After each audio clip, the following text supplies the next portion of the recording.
So let me read the question. The question says, B1, with reference to International Financial Reporting Standards IFRS 8 operating segments, outline 4 disclosure requirements for a reportable segment. I think the disclosures we wrote them.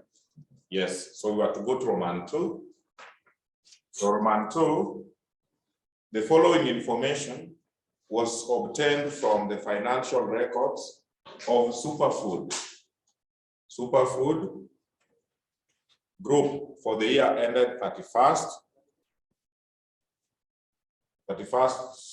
October 2017. So we have consolidated income statement for the year ended 31st October 2017, as you can be able to see. Then we have consolidated statements of financial position, also as you can be able to see. Additional information for management purposes, the business is organized into 5 operating segments. So the 5 operating segments here are retail, catering, manufacturing, publishing, and others. Details of the operating segments are provided below. So we have revenue. So revenues from retail, catering, manufacturing, publishing, others. So revenue, we have total revenue and we have intersegment revenue. Intersegment revenue are the revenue which are generated from internal sales, Good. Operating profits, as you guys can be able to see. Segment assets and liabilities, as we can see. Intersegment profit amounted to 42.23. Required.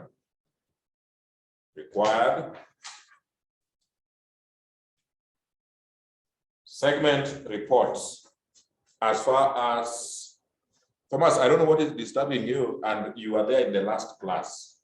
You have never missed any Sunday, so I don't know why you are saying you don't have some notes. Segment reports, as far as the information provided above allows, according to the International Financial Reporting Standards operating segment. So mark that one as Roman 1. I want to add Roman 2 is a frequent question, just in case. So Roman 2, you say, a reconciliation statement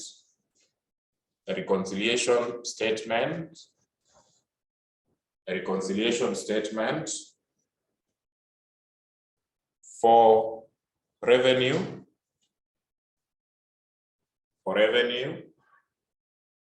profits,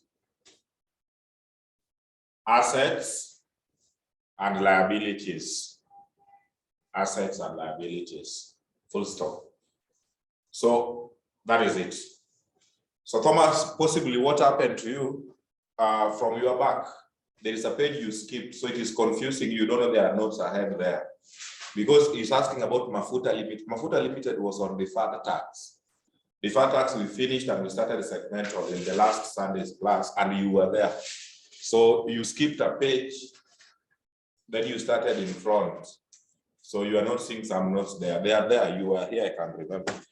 So just check your notes well. You were there when we were doing some questions here last week. So now let's prepare segmental reports for super. It is super or SAP? It is super. It is super.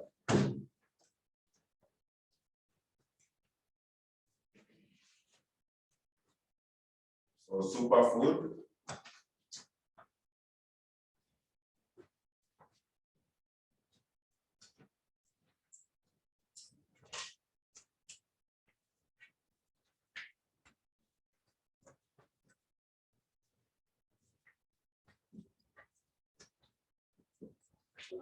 Consolidated. Okay, and consolidated. Segmental. Segmental report. Segmental report for the year ended 31st October 2017. So have that.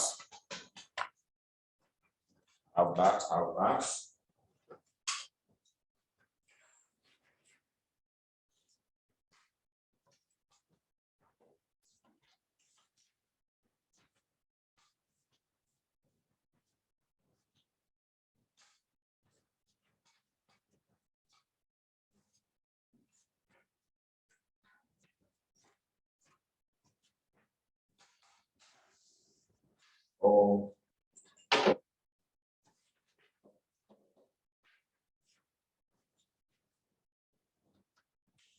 Tell me the segments. The first segment is called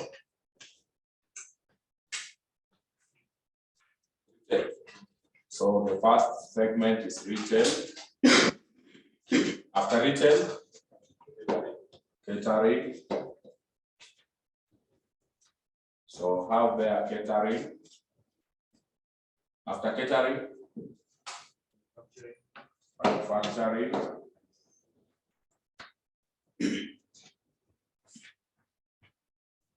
Manufacturing. After manufacturing, publishing. After publishing, others. So we have others. Then you write adjustment.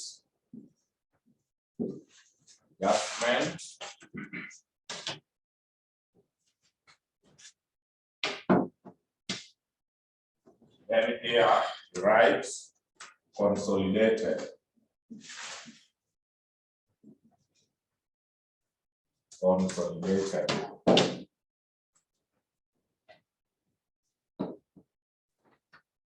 Shillings are in thousands, millions, thousands.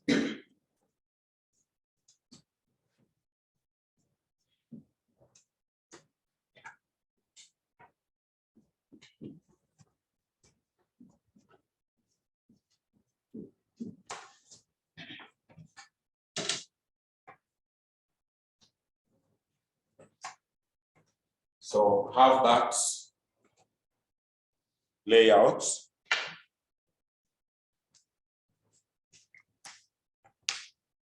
Have that layout.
Are you ready?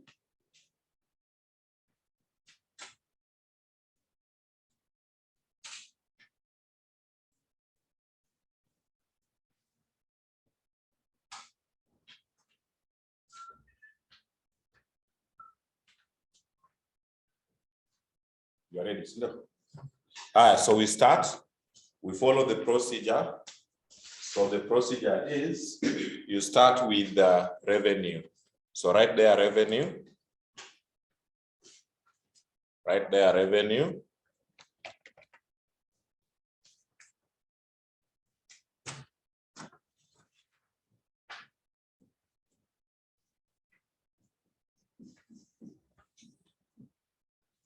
Revenue.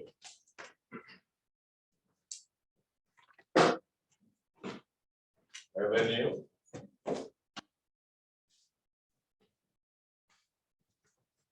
So revenue is divided into two.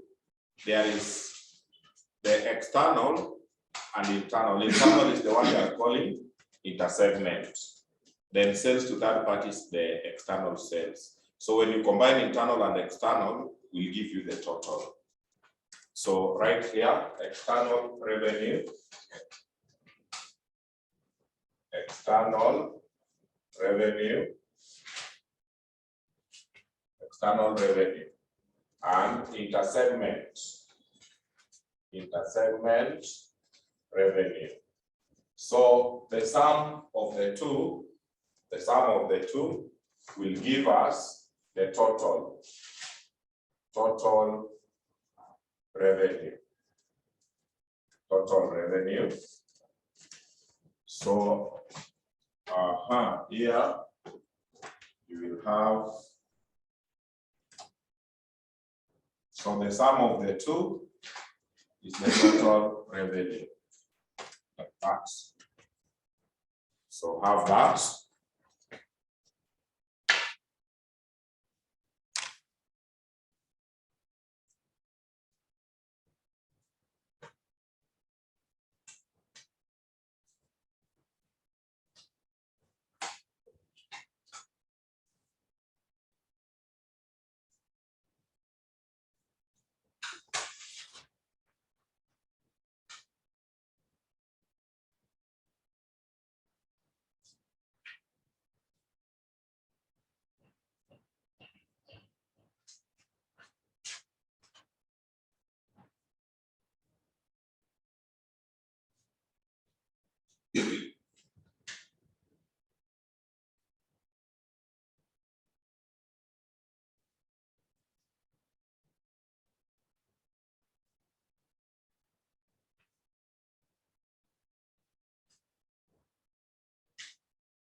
So what they did, they gave us intersegment and total. So you come here and tell us total. We have 129,842, 66, 853, 39, 495, 32, 306, others 37, 447. So those are the totals. Those are the totals. Then work upwards. So we have intersegment revenue. So intersegment revenue, retail, there was nothing.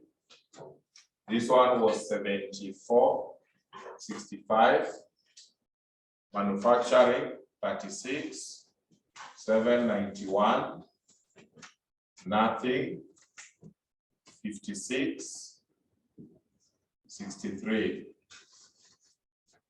So I want you to work backwards to get external, because this plus this gives us this. So to get the external, take this minus, then you get backwards. So like this one will be 129,842. Get for me this. This one will be 32,306. Get for me those others. So can you work backwards? Don't go past that. Just get those others first, working backwards.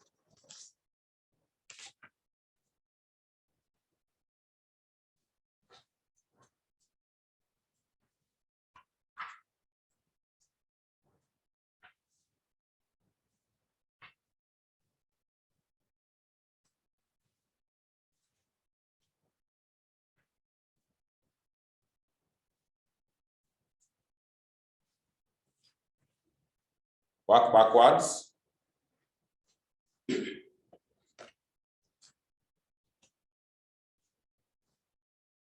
Work backwards.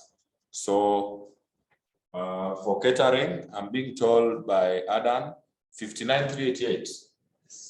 59,388. How about for manufacturing? 27,05. 04. How about others? 31. 7. 84. Then intercompany sales, which is the intersegment revenue, you don't take it to consolidated. So can you add this plus this plus this? Then you tell me the answer. For the intersegment,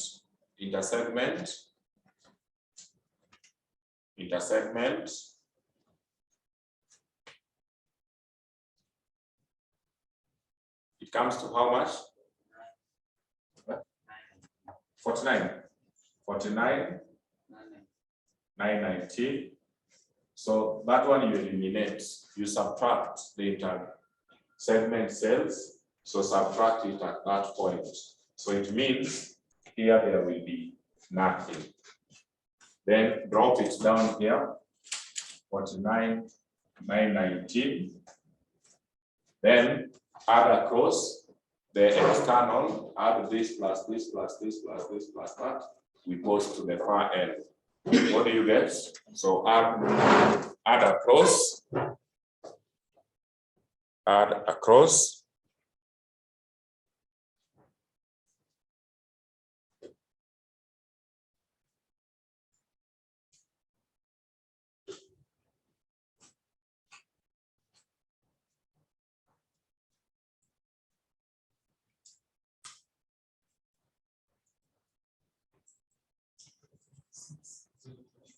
You get 256 024. That is what you drop down here. So intersegment sales is eliminated. You eliminate it at that point. That is the purpose of the column for adjustment. Then in that order, you go to profits. You go to profits. So profits,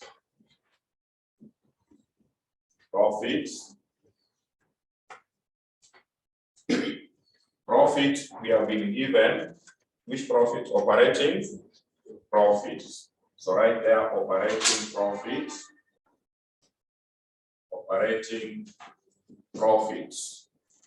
So operating profits, we have 68, 87, 47, 16, 12, 83, 11, 69, 32, 84. Can you add across?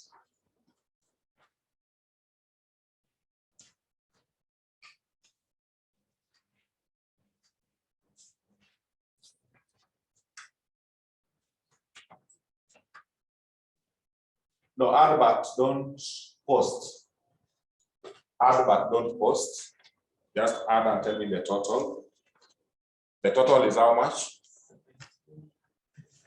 17,339. Then read note number 3. Read note 3. In note number 3, they are saying intersegment profit amounted to how much? 42.23. So of that 17, there is intersegment profit of how much? 42.23. Or you can just post the 17, then you write intersegment profit, you come and subtract, or you put it here. It's one and the same, there's no problem. So take whatever you have gotten, eliminate intersegment profits. Intersegment profit should not go to consolidated. So add across, then subtract the intercompany profit and tell us how much you are getting.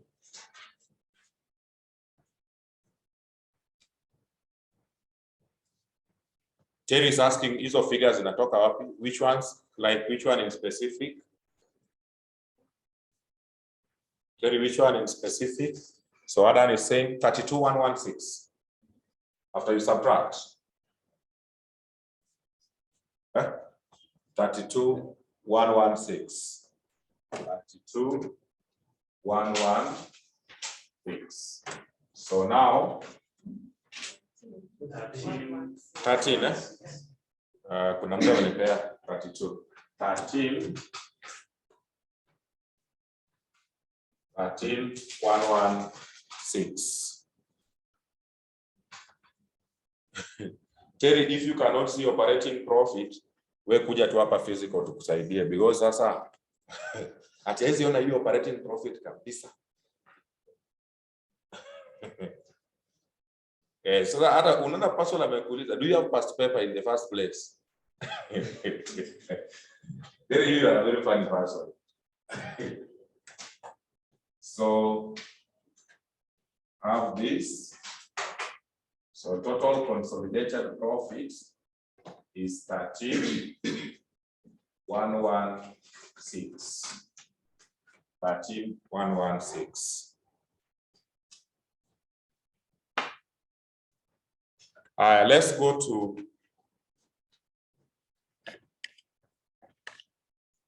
Let's go to segment assets.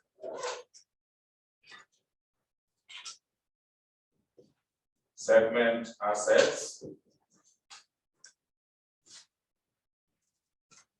Huyu password lazima kwa mwalimu. Unasikia anambia you have past paper. Lakini Terry hata wewe hiyo pro. Aje kuachia tu hapo. Segment assets.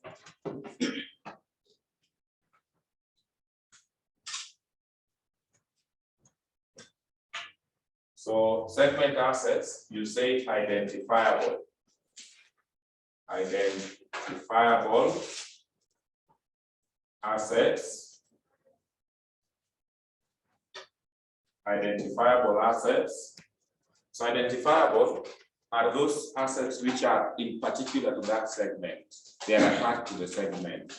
So just the way they are there, 50, 152, 45, 145, 24, 620, 14, 165, 23, 829.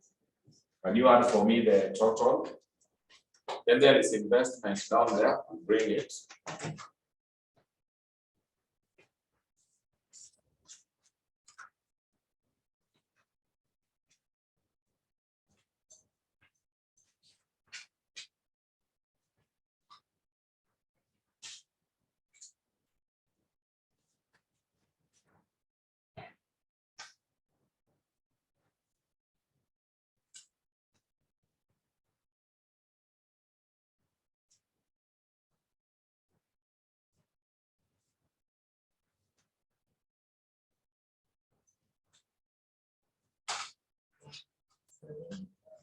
You get 150, 7, 9, 11. 157, 157, 9, 11. Then unallocated, you see like here they are saying investment in associates. So investment in associates, huwezi pata segment, a section of company they invest for associate. The company invests as a whole. So those ones are called unallocated. Unallocated means it does not relate to any segment in particular. So unallocated assets. So unallocated assets is the investment in associates. So you take it to the far end, 764. 764. Then you can close this one here at this stage up to there. Then you close the total assets. The total assets there. So that is our total assets. Total assets. So total assets comes to how much? When you add the two, what do you get? 158. 25. You go to segment liabilities. Segment liabilities. So segment liabilities, you say identifiable. Identifiable liabilities. Identifiable liabilities, the ones which you are capable of seeing.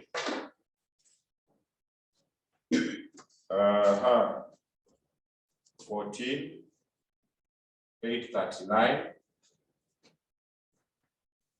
97, 83, 3609, 4704, 34, 175. So can you add the total liabilities?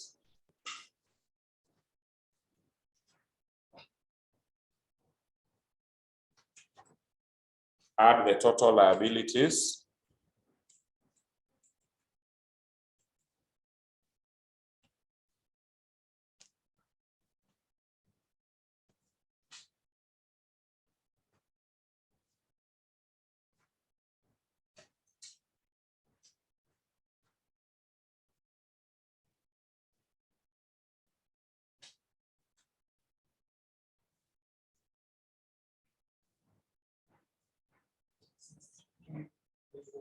$60, 63, 5 for 1.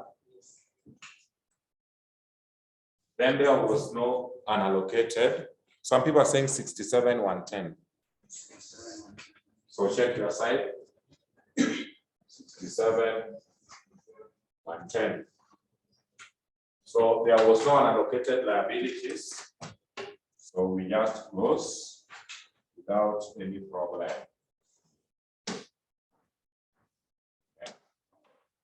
So total liabilities is 67,110.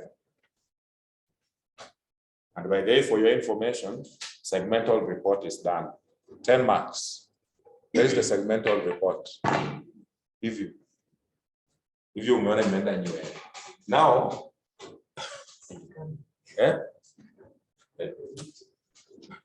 now there is Roman 2, which I added. For those who had not joined the class by that time, I added Roman 2. Why I added Roman 2? Mostly in segmental questions, when they give you consolidated P&L and consolidated balance sheet, there is always a question they ask there. Maybe waliweka, wakagundua marks zinafika 22, wakatoa. When they give you P&L and consolidated balance sheet, they always want us to do a reconciliation. A reconciliation means if you do your segmental report, and you say total revenue is 256, your profit is 13, your segment assets total is 158, liability is 67. If we reconcile them with the consolidated books, will they be in agreement? So the consolidated financial statements are always meant for reconciliation purposes. So I want us to carry out reconciliation just in case, not in case, anytime they give this, they normally ask for reconciliation. I don't know why they never ask in this. So I want us to do a reconciliation on assumption that they will ask in the next or in any other question. So right there, reconciliation statement.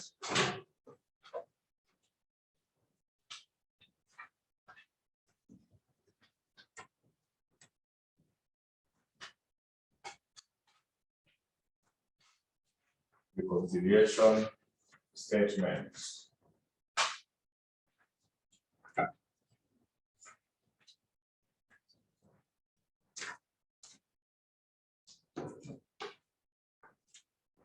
So reconciliation statements, they will always want you to reconcile revenue,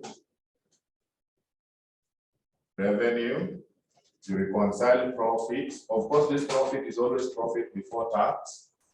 To reconcile assets and to reconcile liabilities. So reconciliation is just to ensure that whatever you have given us in segmental is in agreement with the financial statements. So have here, but in this question, you did not have to go to reconciliation. So have there. So in case they tell you that they want a reconciliation, this is what you do.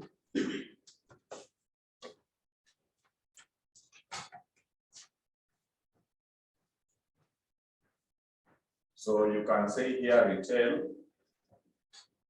retail, catering, manufacturing,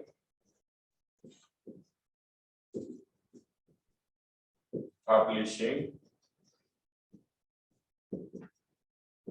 others.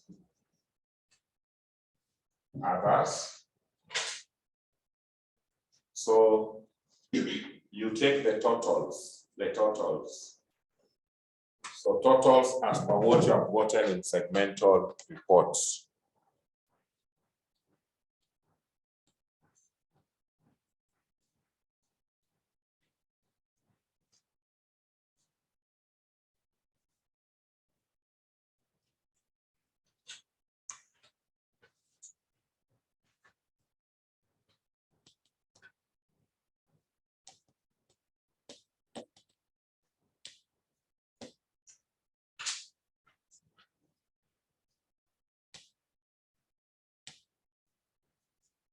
Right. So retail revenue, total revenue is 129,842. Catering 66,853. 39,495. 32,306. Then 37,447. You will add for me the total there.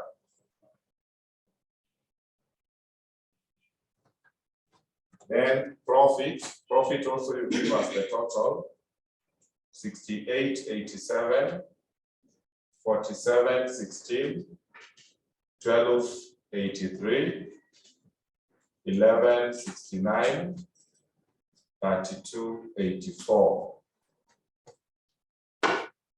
Then that is okay. Assets, we have 50,152, 45,145, 24,620, 14,165, 23,829.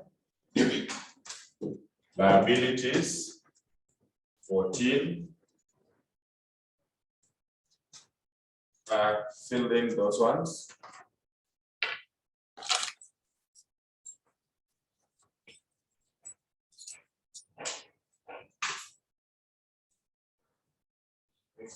Wow.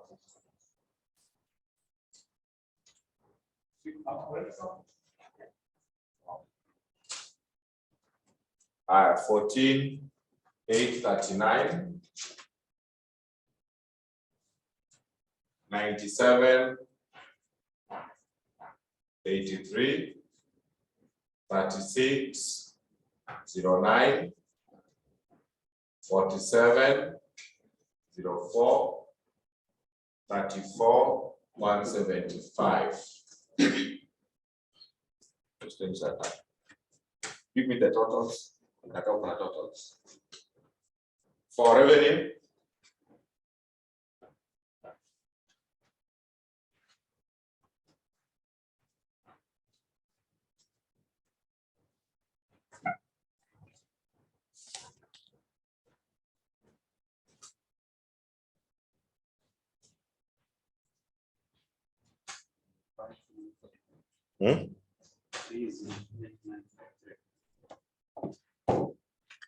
305. 305. 943. How about profit? 17,339. How about assets? 157. 911. Liabilities 67 and 10. Then revenue, out of 305,943, there was intercompany sale of how much?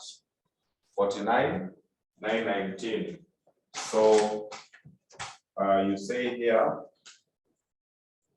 intersegment. So intersegment, here we have 49,919.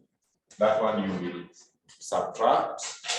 Then profit, intersegment profit is 4223. If you subtract. Then we have unallocated. Unallocated is only available on the assets 764, like that. So to know whether you gave us an accurate segmental report, this adjustment here should be in agreement. So you say as per the financial statements, we say as per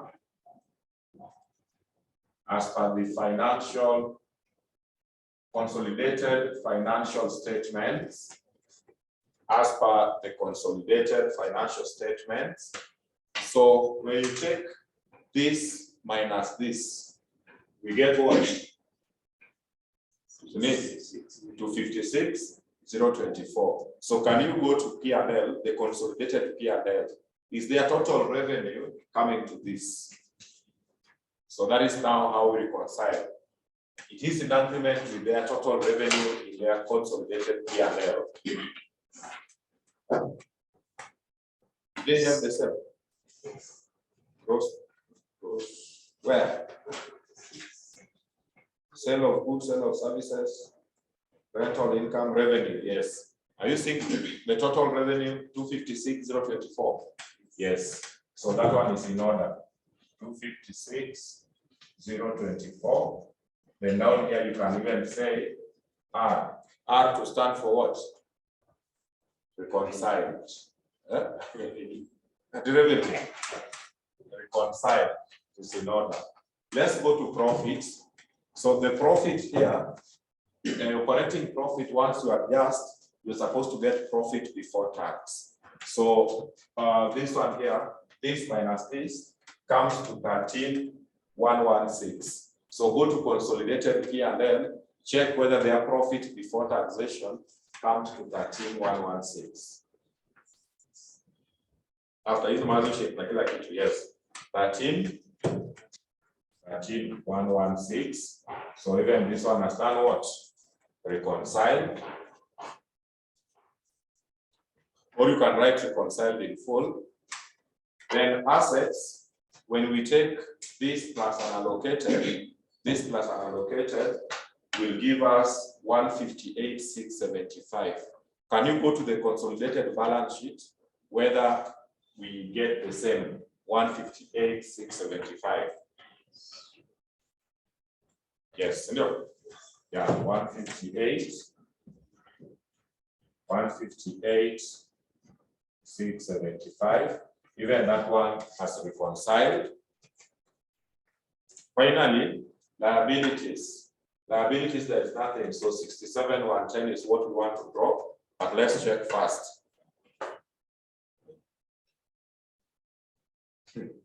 What is the best way to get these liabilities? To do this, the easiest way, without disturbing ourselves, take 158,675 minus equity. Equity total is how much? 91, Are we together? 91,565. Take the total equity and liabilities, then subtract 91,565. 67,110. Yes, then that is okay. 67,110. So even that one has to reconcile. So in any question, they when they give this to mostly, even actually I was wondering why they did not ask for reconciliation. The main purpose is always to come up with the reconciliation statement. So when they request you to prepare reconciliation, that is what you're supposed to do. Who has a question before we decide to proceed to the next issue? Who could be having any issue?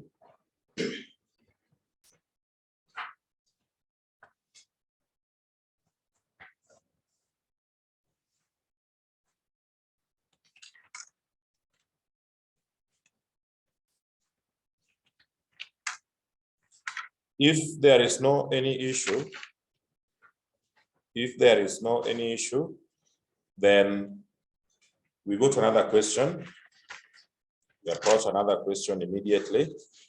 So the other question I want us to check is pilot paper 2021.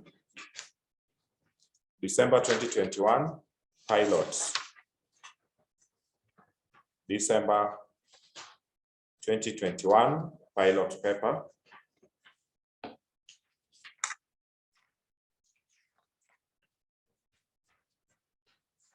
That is question number 3.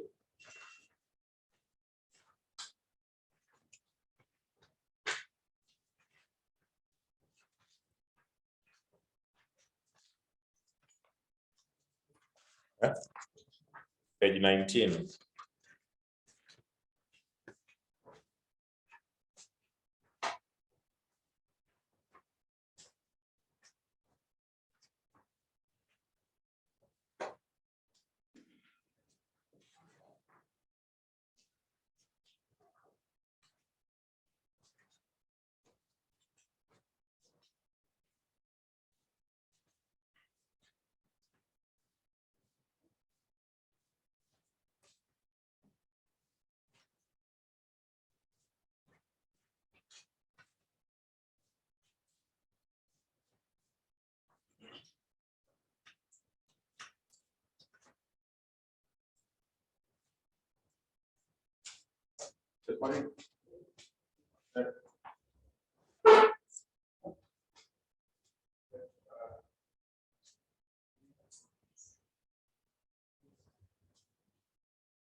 Thomas.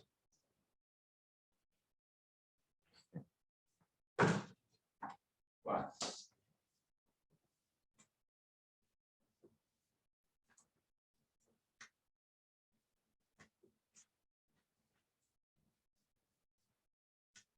Thomas has never missed a class, but he doesn't have notes. How possible is that? He doesn't miss, but he has no notes. How possible is that? It is possible. Ninapotea usiku hapa naenda. Thomas is always here. Physically, anataka pale na manzi ama atiti kifungwa inapotea na answer na notes.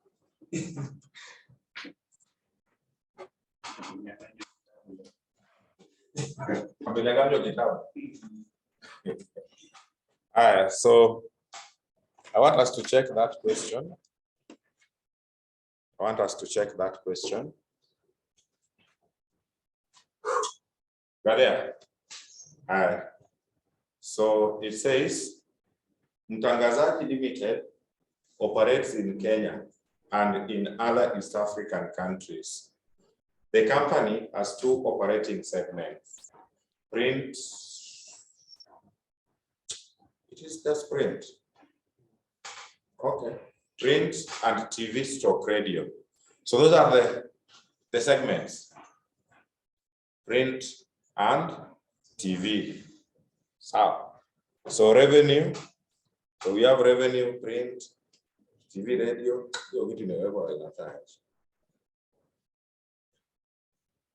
getting useless.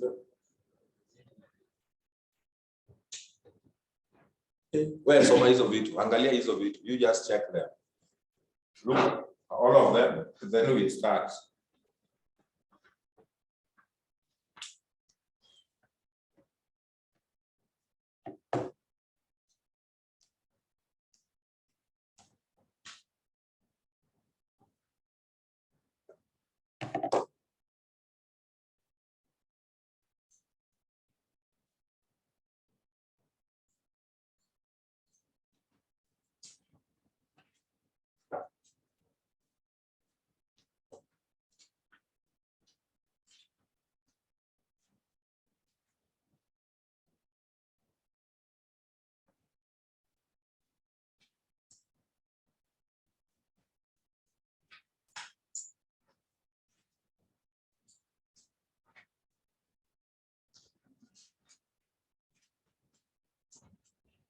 All right, so you have checked required. As far as the information permits, prepare the segmental report showing the results of each segment and for the combined entity. So combined entity is the consolidated. So have there, they are calling themselves who? Mtangazaji.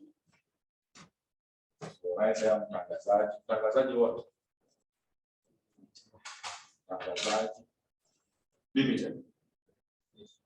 Okay. Segmental report. Segmental report for the year ended when? For the year ended 30th June 20.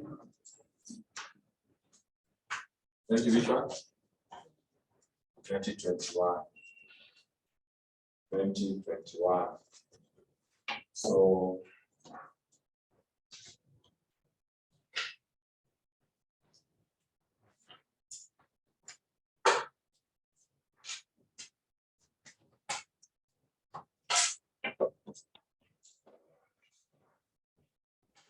which segments do we have? We have print. Then after print, we have TV stroke radio. We have TV stroke radio. Then from there, where are we headed? We adjust. Then we give them what? Consolidated. Consolidated like that.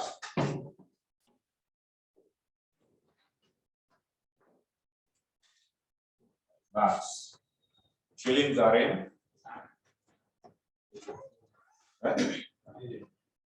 Millions.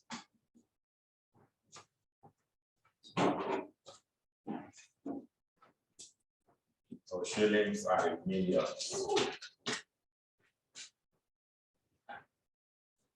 So kindly have that arrangement.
Good. So we kick off.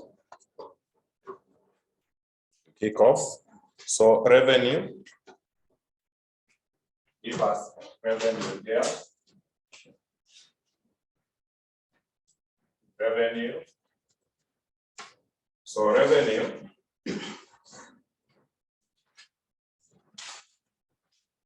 They just gave us revenue. Sure. Is there intersegment revenue somewhere? Is there intersegment revenue? Which you can see? Nothing. So if there is no intersegment revenue, then we just say total revenue. Total revenue. Pick the two. This is 109,558. TV 26,698. Can you add the two?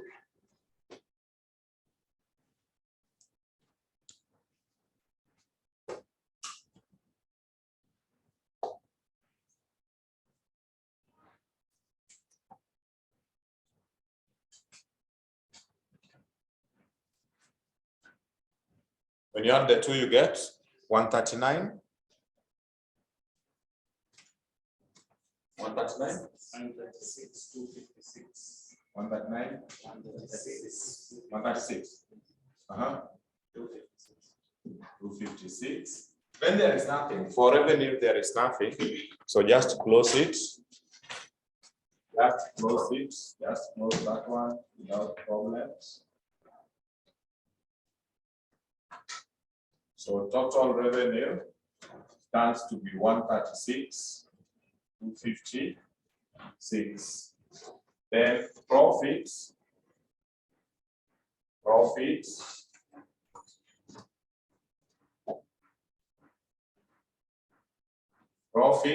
you start with operating profits. Operating profits. Operating profits. Operating profits. Operating profits. Operating profit, we have to do some small workings. So I have a small working outside there. You call it operating profits. Or we can do it out. No, let's just do it. Operating profits. Operating profits.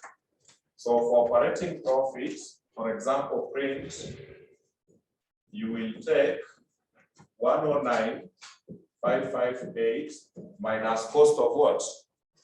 Cost of sales. So can you subtract cost of sales for each? Then you tell me the figures, even for the TV and that other one.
So the operating profits, the first one, you got 92. 92, so you come here and say 92. 650. TV.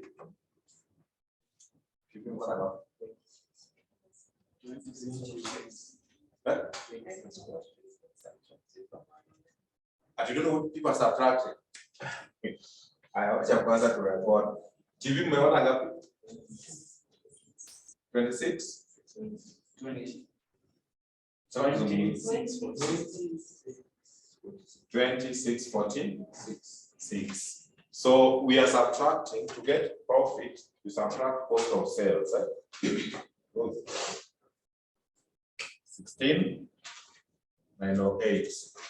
Then TV, you take the sales for TV minus cost of sales, which is 6052. Yes. So can you add for me the two?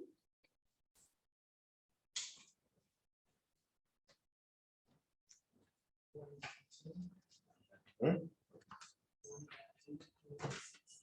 113, 113, 296. Okay.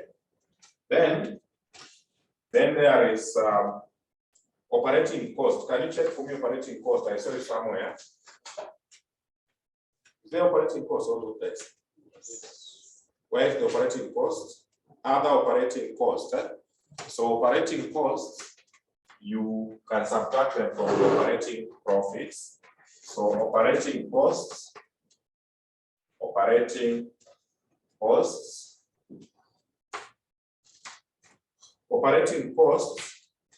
for print is how much?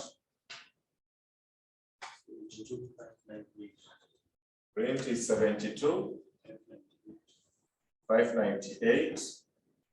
That one you will less. Then this other one is 16, 160. Then there is something they are calling unallocated. So unallocated. So unallocated operating costs. Unallocated operating costs will go to the totals. How much is this? 10,802. So operating costs, when you add, what do you get? Operating costs, when you add, what do you get?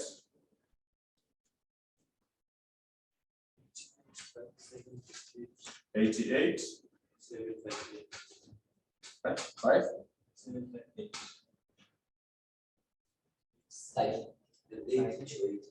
88, 5. 758. Yeah. So you can make those adjustments. So you subtract from the profits and give me those adjustments. Don't close.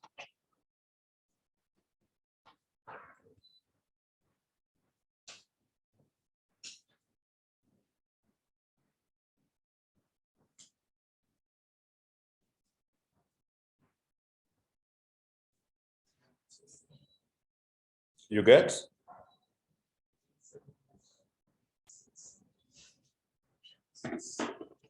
$13. The total.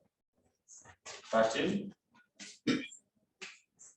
Kindly give me then this other ones. Give me these other ones. Sorry, the camera was not good, but you are following my voice. You are following my voice online. This one is how much? Who's going to participate? 44, 86, 40. Huh? 44. 20. You are right. 20.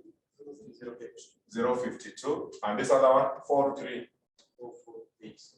4 4486. 4486. So what is the statement?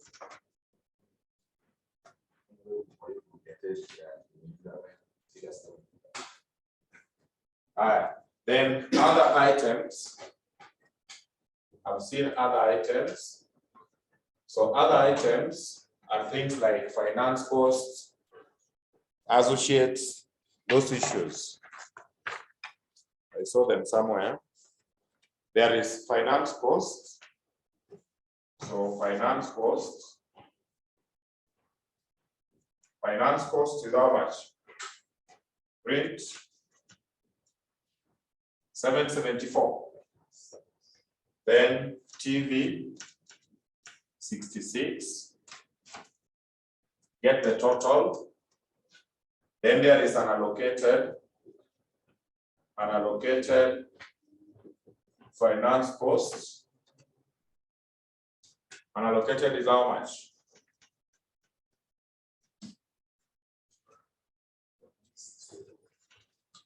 $40.64. So that one will less. This plus this comes to how much?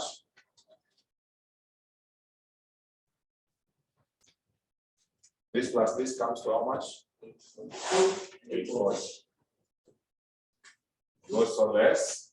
Then another thing we need to adjust, there is share of results. Check that. Share of results of associates. So share, it is positive or negative? Positive. So share of associates is just profits, your results now. So share of associates profits, it is general because it's just one figure. Even there is finance income somewhere. Finance income, which one? Let's begin somewhere. Finance income is? Yeah? Finance income is which one? Let's check there. It's in the 4064 unallocated finance income. Yes, Sharon. But there is no problem. So just leave it that way. Unallocated instead of finance cost, it's unallocated finance what? Income. Then delete the brackets. It should be positive. Thank you. Are we together? Why are you like? I will leave. Hawa ni baridi.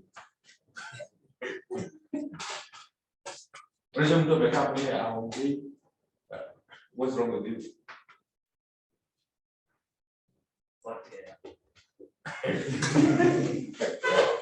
Share of associates profits. Associate profits is how much? 1042. 1042. Nivo, there is nothing. So add.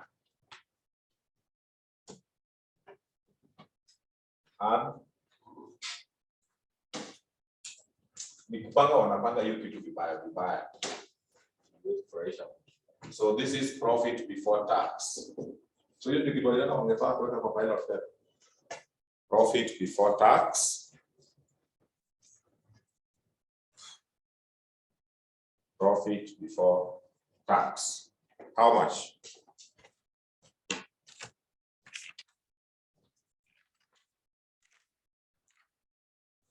Profit before taxation. 18,002. Unit total. Which is which? 18,002 is for total. Consolidated. 18,002. How about for print?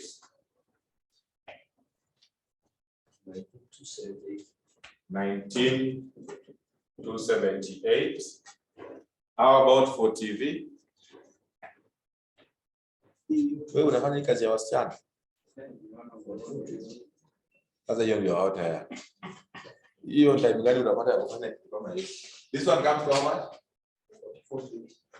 44.20. Let's go to segment assets. Segment assets. Segment assets. Segment assets, identifiable. So identifiable assets. So I want you to do for me a favor. So let's get the video. So the favor I want you to do for me, segment assets. I want you to do this way. For print, you add non-current plus what? Current. They have given us current assets and non-current assets. So combine them. Then that is print. Then TV, radio, also do the same. Non-current, current. Then there is an allocated. Unallocated, also non-current, current. So can you add and give me those totals? Because the assets, we should not bring them here as current assets, non-current, no. So do that working, then we provide aggregate.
Who has the total for print assets? Identifiable assets for print. Who has the totals? 78,380. Confirm. So 78,380. Who has the total for TV stroke radio? 39,742. 39,742. Total for the two.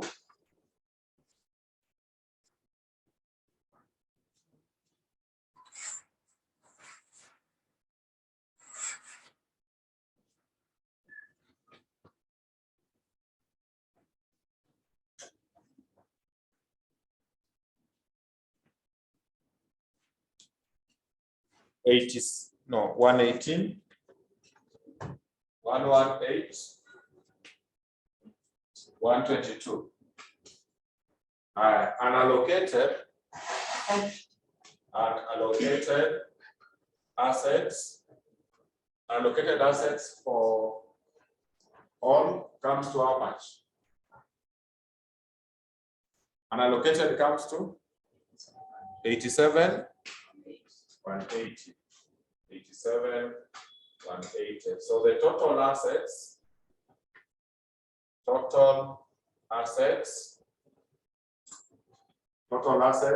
will be 190 over 200. 200. Hata usiweke hiyo total assets. Are you seeing investment in associates? Somewhere. Are you seeing investment in associates? There is investment in associates. How much is this? Just 29. Why do you want to cross? Investment in associates is how much? 29,708. So that one goes as an allocated 708. So total assets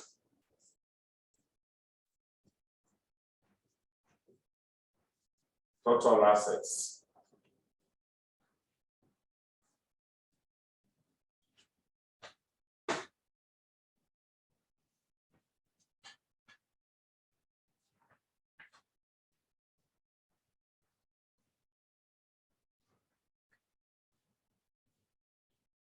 So 235,010. Confirm. 235,010 to be the total assets. Now you swali ya pilot wanaweza ileta. It is easy and inasumbua. You know, this is easy, things are stubborn.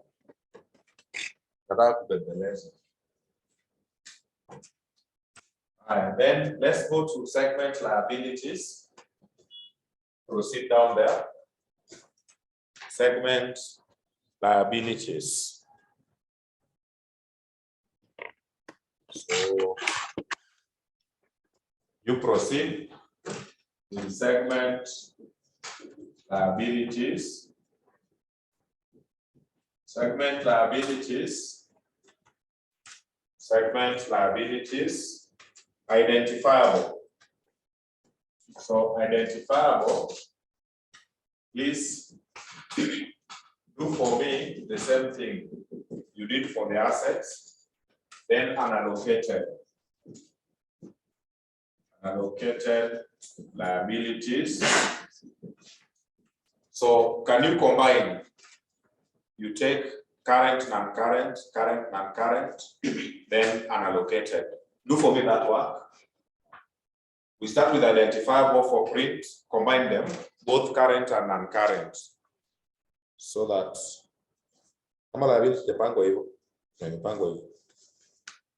so can you combine?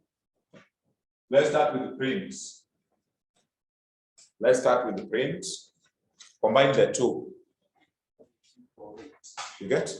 18,408. 18,408. Combine also for TV. So combine for TV, current and non-current. 50,504. Consolidated. 68,912. Ama umenipeleka kwa nini peke yako ndio unipea sasa?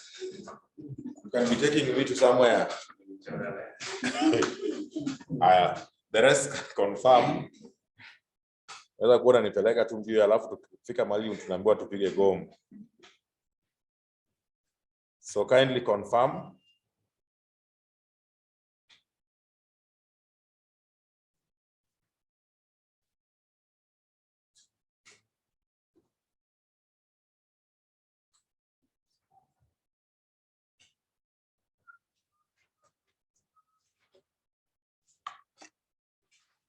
So you can see online, Adam has also confirmed.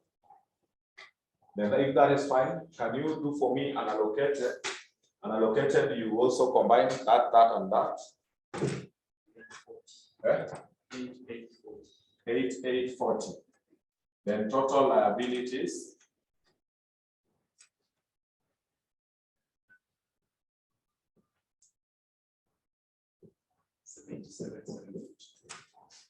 $77,752. 752. Wow. 8840. Sure.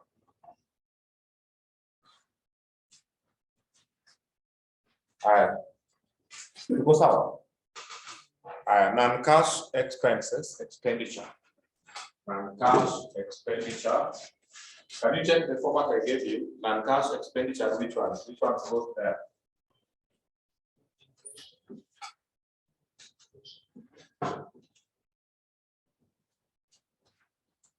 So non-cash expenditure, things like depreciation. Where are they? Yes. So the ones which are going there, depreciation, amortization, impairment of receivables. Maybe, let me not assume, it might be it looks easy, but it can save someone. Maybe someone's having that question. Someone might have thought tungetoa depreciation, amortization, impairment, and the operating what? Profits. When you find in that category, no. How do we get, what is operating profit? Operating profit is profit before interest and what?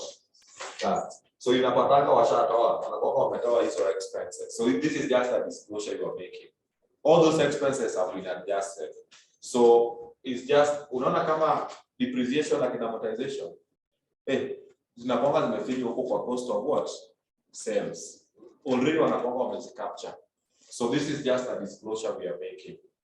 Remember, this is consolidated. So depreciation already is equal to cost of sales. So you pick a PPT, already they were subtracted. So it's just a disclosure you make. So don't subtract non-cash expenses. It's not allowed. Cost of sales. So don't subtract non-cash expenses up for profit. Already they were factored for. So just make a disclosure here. So make the disclosure for depreciation.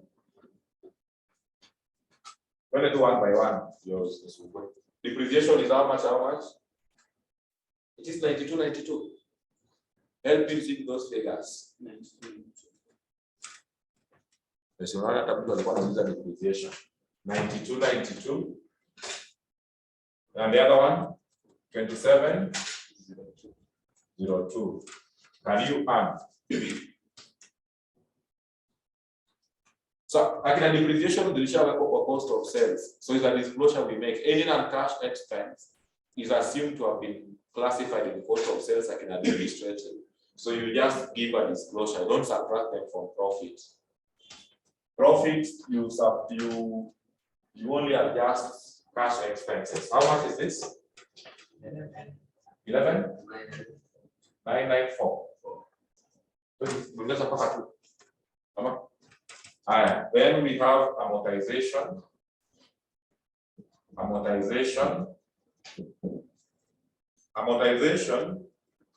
Yeah. 942. Yeah. 182. How much is the total? 11,24. We have impairment. Impairment is how much? 14,96. 990. Total 486. Can you add the total non-cash expenses?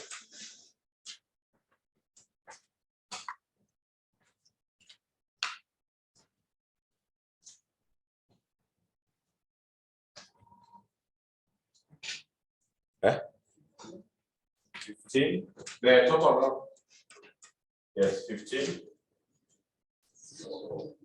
604. 04. Then get those other ones.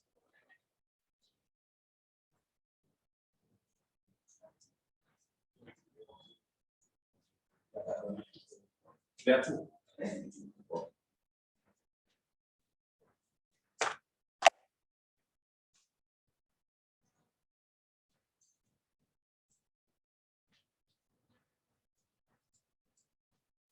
I get those others.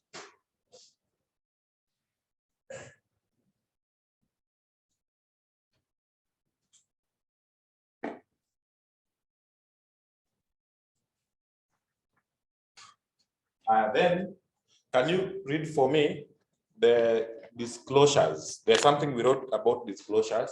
The items you need to disclose. Can you just go and revisit there?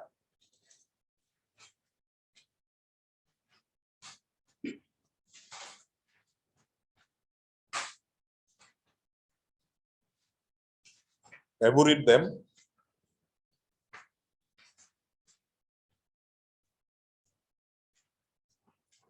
Have you read the disclosures? Unisome.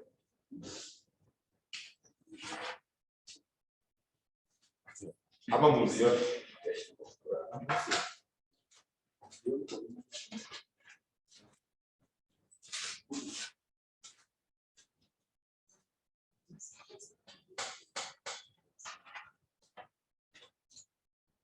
Disclosures, one.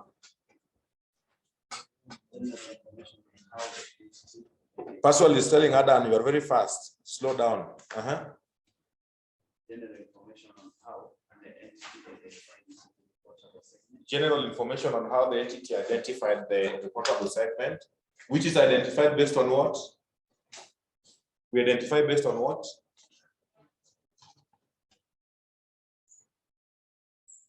Based on what? Yeah, 10% threshold. So that is 1, 2. The disclosures. Number 2. Number 2, information about segment Segment profits stop loss. Number 3. Information about segment revenue. Segment revenue, hiyo tumefanya. Information about segment assets. Segment assets done. 5, information about non-cash expenses and Non- capital expenditure. Non-cash done. Number 6, a reconciliation statement for revenue, assets and liabilities. Ni sawa. Kuna moja inabaki. Capital, so there was capital expenditure somewhere. Yes. So in this question, there is capital expenditure. Yeah, online hizo zote nimesema ziko sawa. So capital expenditure right there. It has featured for the first time. Capital expenditure. Capital expenditure. Identifiable. Identifiable. So identifiable 35, 32, 11, 38. Get the total.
We have what and what?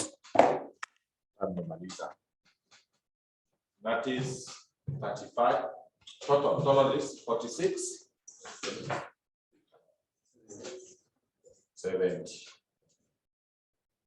46, 70. Full stop. That question ends there. Allow me, I'm giving you 3-4 minutes break. There's a question I want to extract from somewhere. So online I'm sharing. Nini pia ni share niwalete printed copies. Nataka print. So give me a few minutes. You can stretch in out. Nakuja.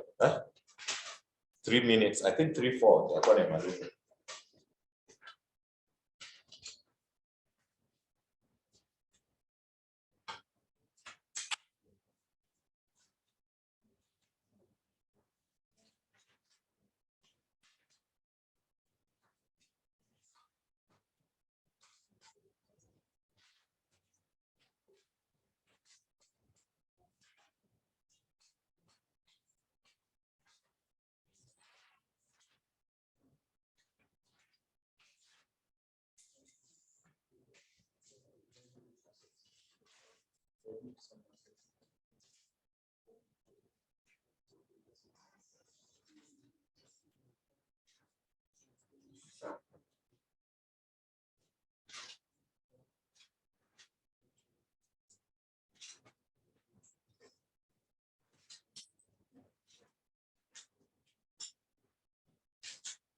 So I've shared. Can take one.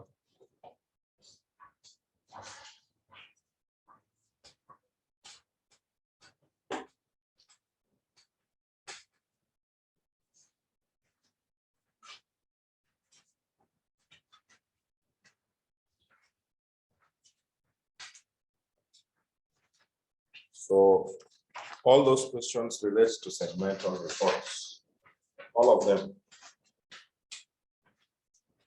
So before we go to that question, I want us to check something small in 2020. Kuna swali nimeona siku hizi wanaleta mguu zao sana. Hebu open 2020. November 2020. Check for me November 2020.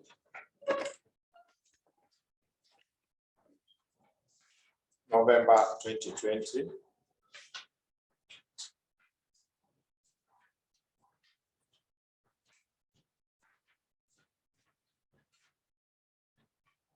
November 2020. Question 2.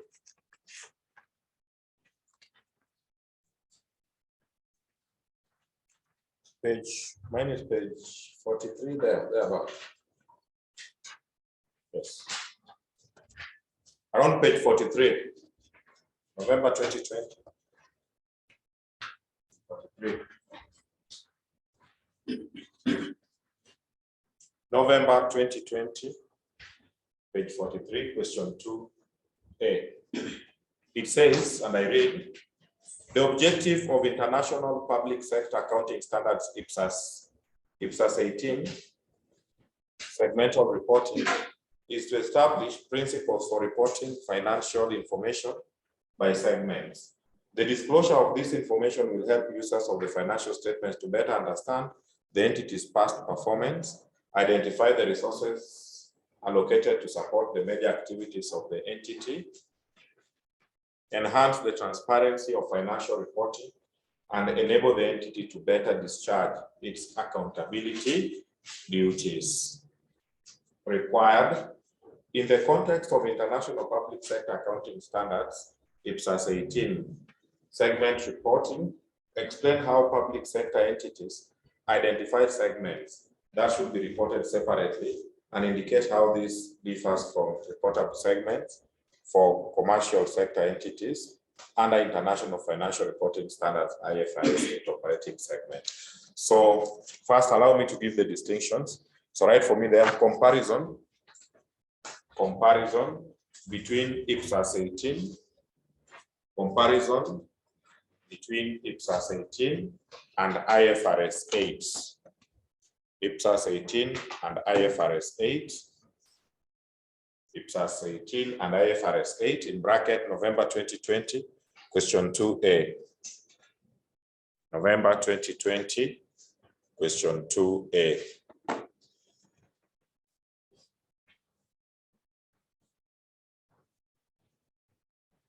Then you say IPSAS 18 does not specify, IPSAS 18 does not specify quantitative threshold, does not specify quantitative threshold that must be applied. That must be applied in identifying reportable segments. In identifying reportable segments. Full stop, continuation. IFRS 8 uses a materiality test. IFRS 8 uses materiality test of 10%. Materiality test of 10% on segment revenue, comma, profit and assets. Profit and assets. IFRS 8 uses a materiality test of 10%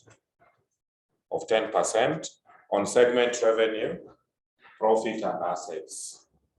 Profit and assets. Number two, IFRS 8 requires disclosures. IFRS 8 requires disclosures of segment results,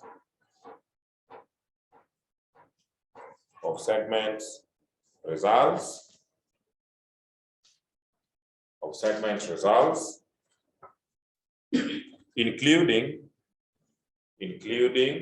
significant non-cash expenses, including significant non-cash expenses. Full stop, continuation. IPSAS 18 does not require such disclosures. IPSAS 18 does not require such disclosures.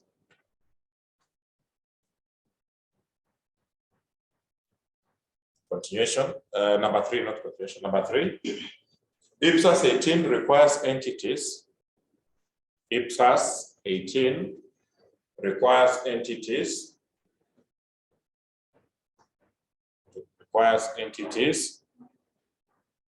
to identify reportable segments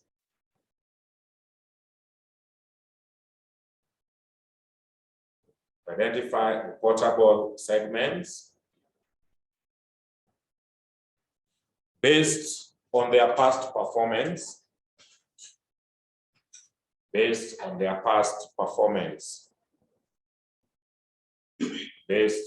past performance. Full stop. This is not considered in IFRS 8. This is not considered in IFRS 8. IFRS wanaangalia threshold. Finally, number 4. IFRS 8 uses different terminologies. IFRS 8 uses different terminologies in certain instances. Different terminologies in certain instances, e.g., the use of the term revenue. E.g., the use of the term revenue. The term revenue. While IPSAS 18 uses the term income. Uses the term income. Full stop. Hizo utasoma, wewe soma tu hizo. Just read. Haya. So now we go to the handouts. So in our handout, we have how many questions?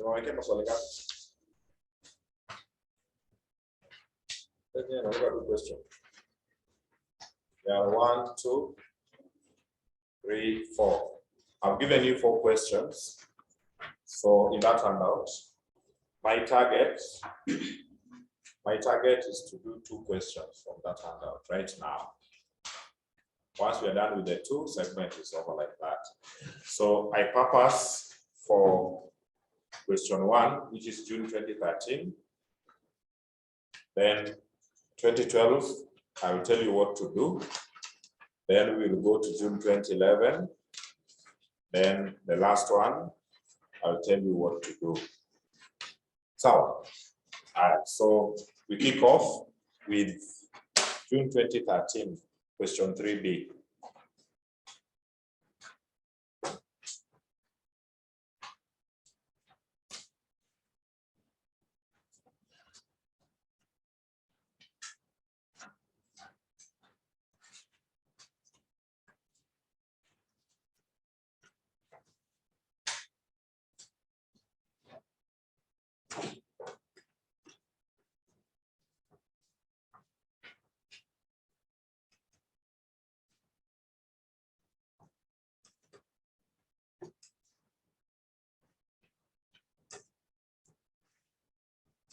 So June 2013.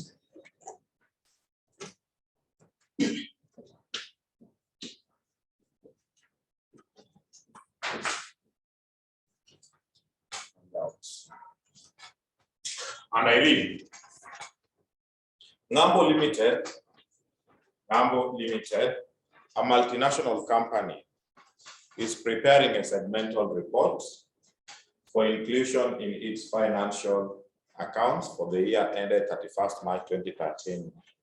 The company has divided its operations into the blending, mixing, and packaging divisions, and operates in Kenya, Uganda, and Tanzania.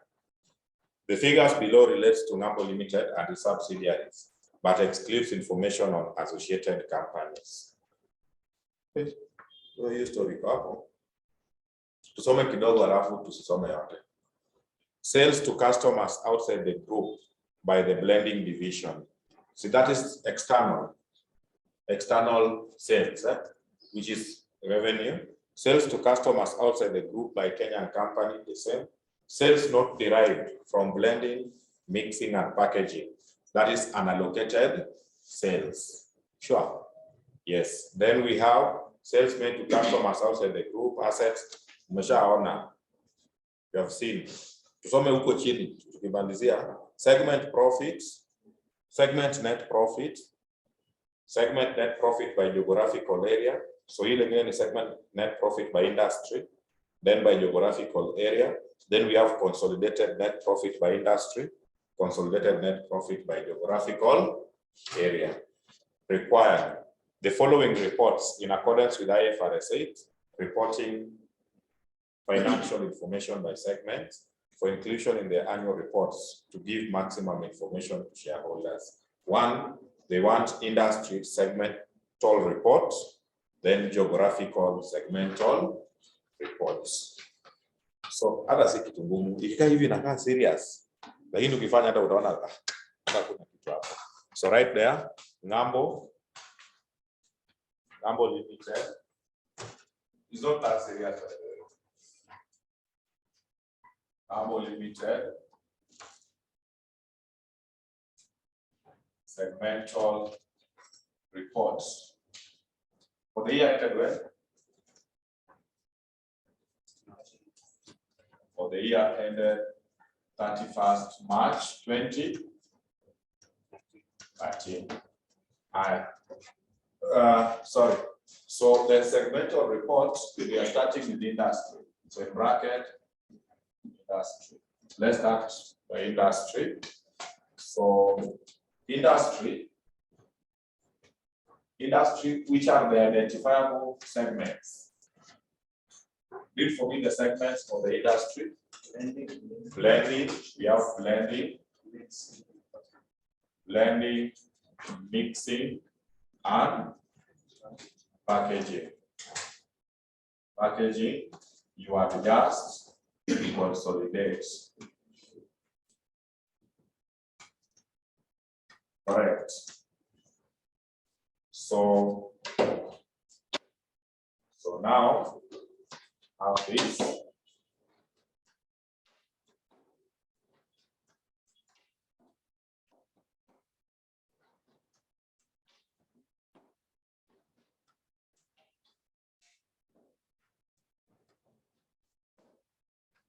Shillings are in what? Right? Thousands.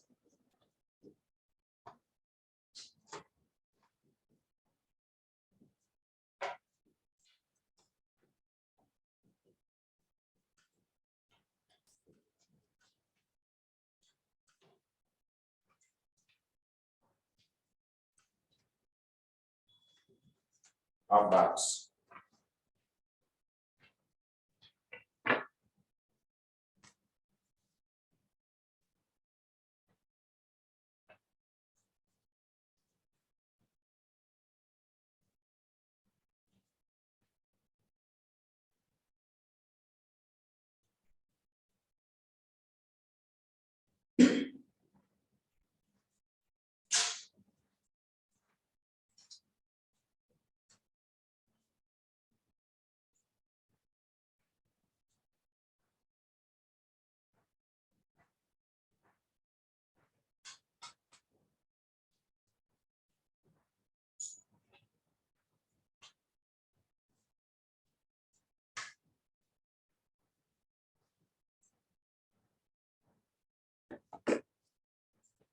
Are you set? All right, so you obey the format and you start with revenue. So revenue,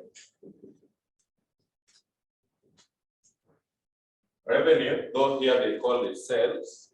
So revenues from sales. They call it turnover here in South. So there we go. External. So give me external sales. Then intersegment sales. First, before we go to unallocated. So because in buyer, we need to be fixed. So can you look for sales? Touching on blending, mixing, and that one. In fact,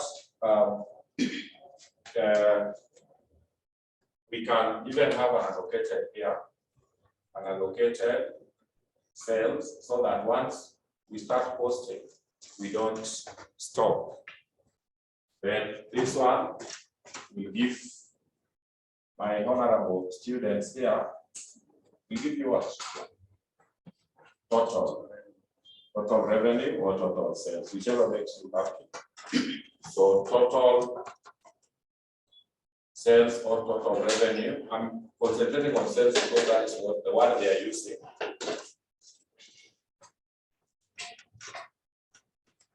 All right, so we start from top down. I'm not going to bottom up. When they are top down, from top, sales to customers outside the group by blending. Ione? Blending? Sioni external? Yes. 29,397.5. Sales to customers outside the group by Kenya. Kenya is geographical, right? So Kenya itakuja kwa geographical. Ignore. Sales not derived from blending, mixing, and packaging. Unallocated. So that one you bring to unallocated. Unallocated goes to consolidation. 82.25. 82.25. Good. Then assets, no. Sales made to customers outside the group by packaging. External. So 49,872.5. We are moving. Assets, no, assets, no, assets, no. Sales. Sales by the packaging division to other group members. Others in internal. Yes, other group members, 91.45. Which segment? Packaging. Packaging, 91.45. Other group members. That is within. Then assets, no, assets, no. Sales not allocated to Kenya, no, you're geographical. Sales by blending division to other group members. Blending 30, 67.5. Other group members is other segments. Sales made by Uganda, no. Expenses not allocated, no. Sales to customers, no. Expenses not allocated, no. Sales by Tanzania, no. Sales to customers outside the group by mixing, 13. Outside the group. Mixing, 13. Sales by Kenya, no. Assets, segment. So mixing has no intersegment. So do this. Add this plus this plus this. Post to the consolidated. But add this and this, then you eliminate here. That one you don't take to the consolidated. So you tell me the one you have.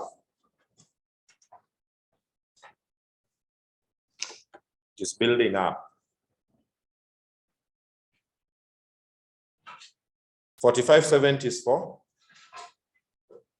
Ama hiyo 4570 ni ya kitambo. Someone is, ama hiyo ni ya kitambo.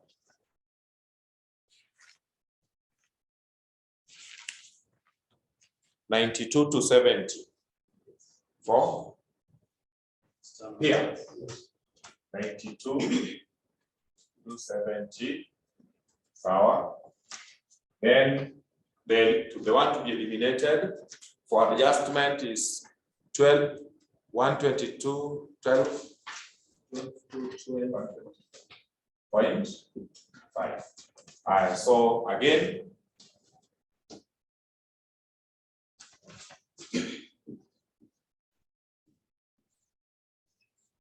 do the necessary. This one is how much? This one?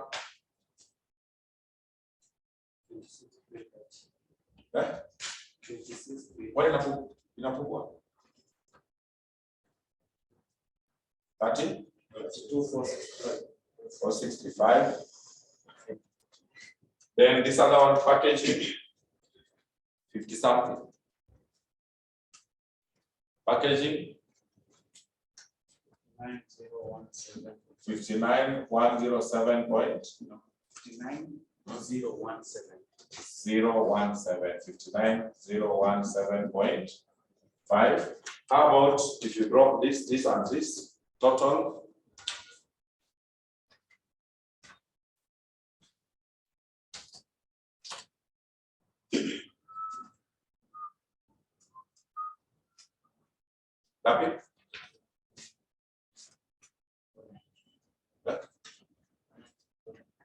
100, 495. Najua unaongea na sauti nyingine very funny. Unaanza na juu, then unateremka ukienda. 100, 495. Ya mwisho isikikani. So that is done. We go to profit. So profits, operating profits. So take revenue minus expenses. They never mention those profits. So what you do, take revenue total. You take the total revenues, then you subtract. Come on, what they given? Just a minute.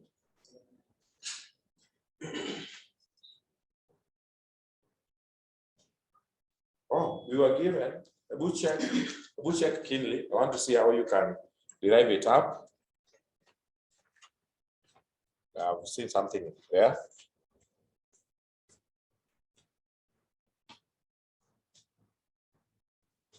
Are you seeing somewhere written segment net profit by industry? Yes, that is what you capture. So that is given there, 6105, 14,790, 20, 52.5. Kindly add but don't post. Add but don't post. Add but don't post. Just tell me the total. Total consolidated net profit. What will you get for the three? Don't post. You are getting 22. 22? 947.5. Can you check the consolidated net profit by industry? The one which we were given. There is consolidated net profit by industry. Gapi? 22,445. So consolidated net profit by industry, they are saying 22,445. But when we add this plus this plus this, we are getting 22,900. So, and in the question, they were not mentioning somewhere that there was intersegment profit. But you know there was intersegment sales. When you have intersegment sales, there will also be intersegment what? Profit. So this plus this plus this, the difference means there was intersegment profit. So get the difference. This minus this, you get the intersegment profit. They were not telling us.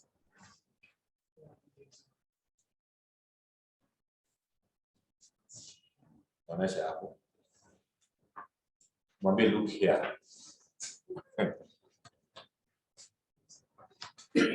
I'm back when I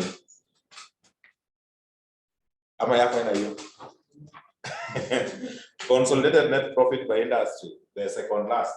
So I'm told by so many people online 502.5. 502.5. That is the intersegment profit. Then there is an allocated expenses. Can you check? There is an allocated expenses which we need to subtract. So please show how you have gotten the E542.5.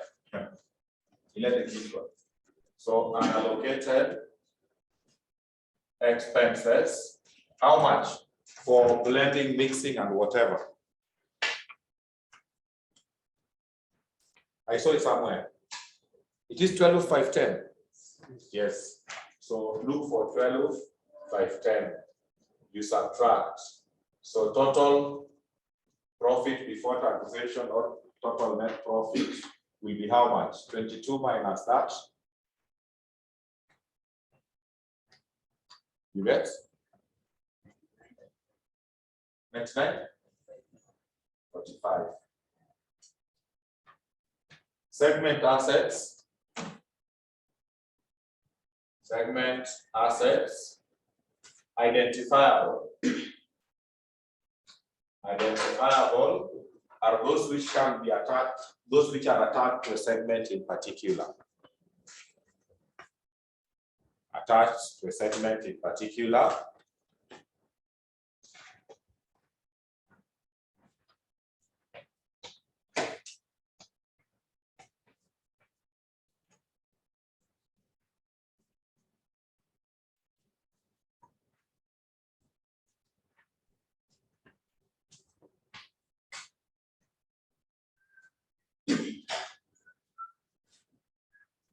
Identifiable assets. Which ones are you seeing? Assets. Weka futa. Umeona unallocated. Tuweke hiyo unallocated mapema. Unallocated. Hii nimeona unallocated kwanza. Have you seen it? 37,140. Yes, weka hiyo. 37.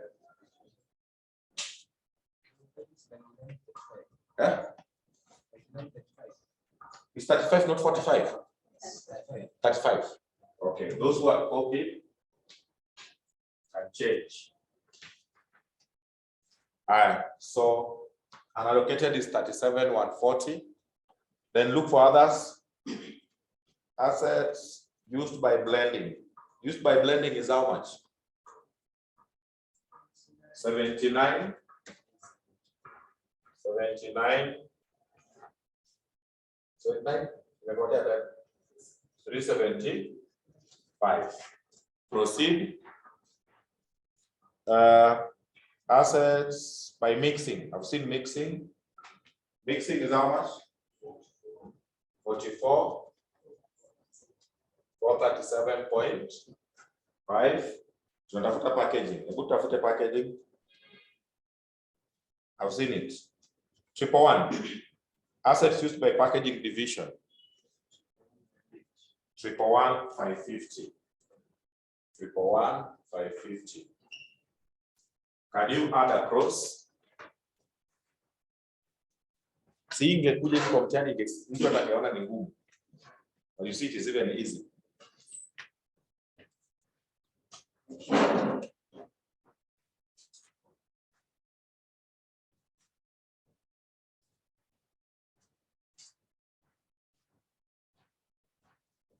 Napata ngapi?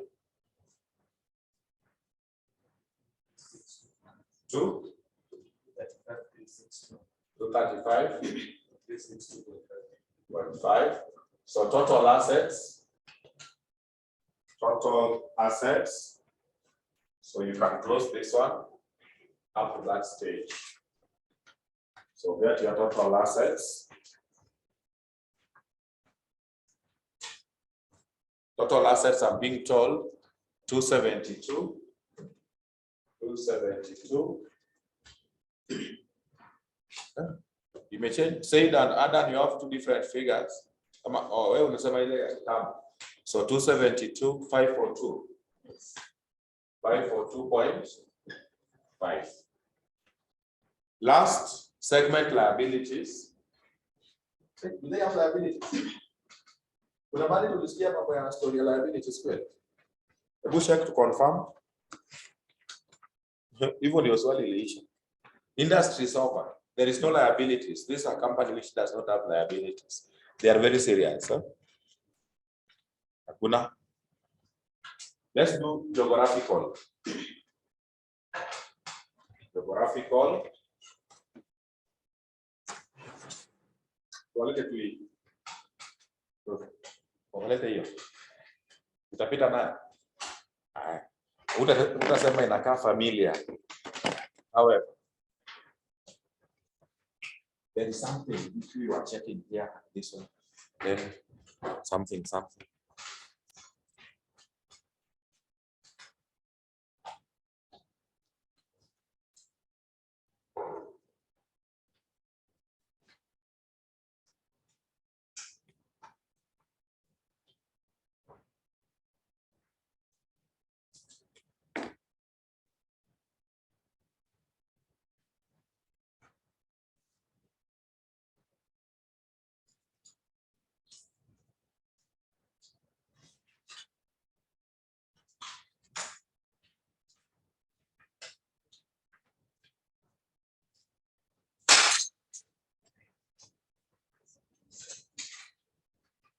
Wewe unaamsha wenye wanalala.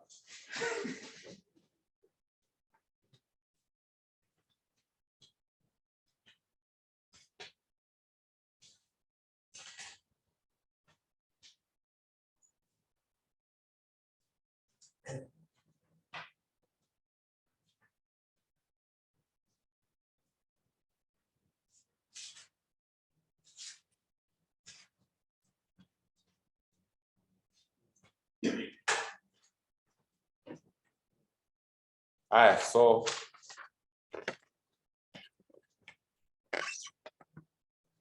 number limited.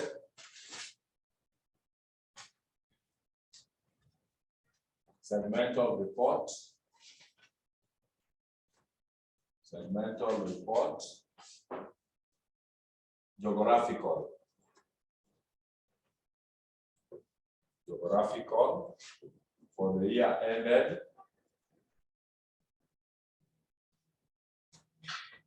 31st March 2013. Geographical, which are the segments as per the geographical? Kenya lazima ingeanza, sio? Kenya wanajipenda kama Kenya wanaweza kubali Uganda ianze.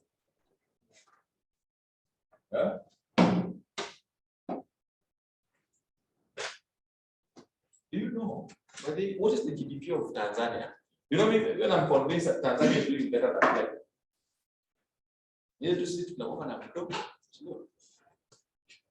Do you know, by the way, other ESDR, do you know Uganda walikuwa na SDR 5 years ago before us? Are you aware? Uganda. Yes. Uganda.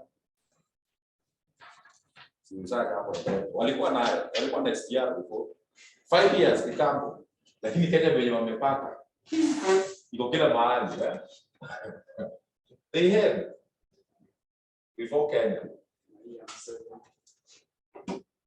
Where you are going?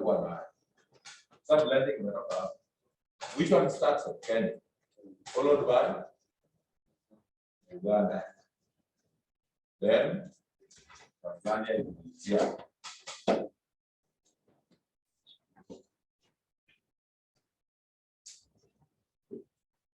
Tanzania. Then you are just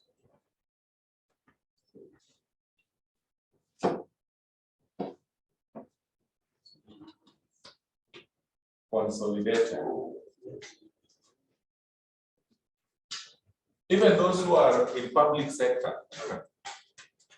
Do you know Tanzania implemented IPSAS even before Kenya? They started using IPSAS, the tablet.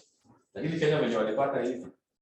Kenya kama mtu ukinunua baiskeli kwetu nafikiria kwa kila mtu hakuna baiskeli, sio? Walikuwa nayo kitambo. Hii Kenya kitu ikikuja national concern.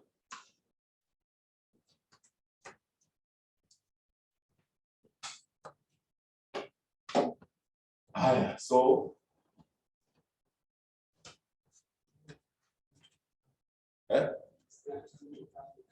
attribute of Africa.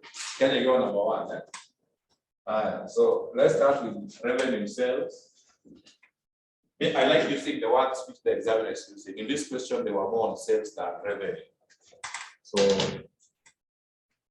ukisoma vitabu zingine unaona wanaandika external, mostly kama ni sales, unaona wanaandika sales to third parties. So sales to third parties is the external. Let that one not bring an issue. So external sales. Then intersegment.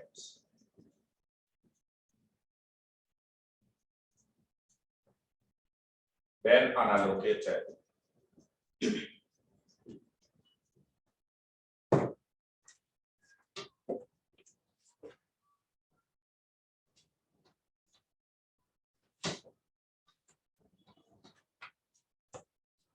Then total.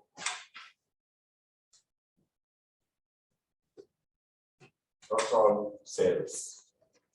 Now looking for those things. Where? Where's the perfect cell? Looking for them is the problem. We start very fast. Let's try to increase our speed. We have one more question, then segment Fisher. So, are you ready? All these other ones, I can even explain and you understand out of them what is to be done. Because number 1, this question 1 is the same with the last one. So let's do this first. From top, sales to customers outside the group by Kenya. Outside the group by Kenya. 70,500. Can you capture your form in your calculator? So that ukimaliza uko na total, so that you save on time. Kuna watu naweza angalia hapa wako na njaa already. So kuna mtu aliamka like that. Akakimbia. Unajua. Then wapi assets, not assets. What another cell? Are you seeing cell not allocated to Kenya, Tanzania, Uganda? Yes, that is unallocated. 8225. 82 25. Another one. Sales made by Uganda, by the group in Uganda. 37. But you want to say Missouri. That is it correct? Then, see unallocated. They are the same. Oh, they are the same. Then sales made by the group in Uganda. Now they are making to where? It is internal or external. Let's hold it. Kidogo. They are not very specific there, but let's just hold. You know what to do with it. Let's look for others. Sales to customers outside the group by Tanzania. Tanzania outside 18,067.5. Then sales by Tanzania company to group members 5292.5. Then sales by Kenya to other group members 6075. So there was many other Uganda except that one. So sales made by the group in Uganda, that is assumed, sales is assumed to be external unless communicated otherwise. So that is external sales 3702.5. When someone talks of sales, unless they tell you internal, it's assumed to be external sales. So can you add this total? This eliminates.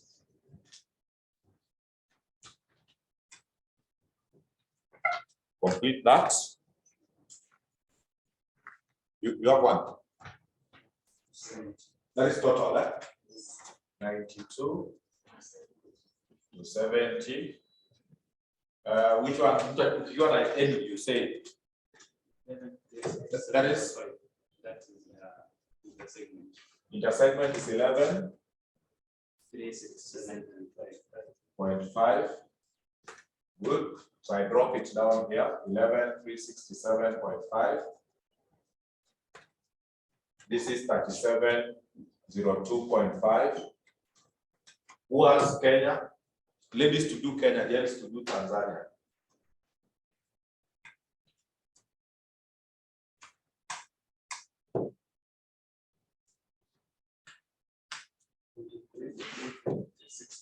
That's Tanzania. 23. 360. Ladies, Kenya. 76. 575. Consolidated.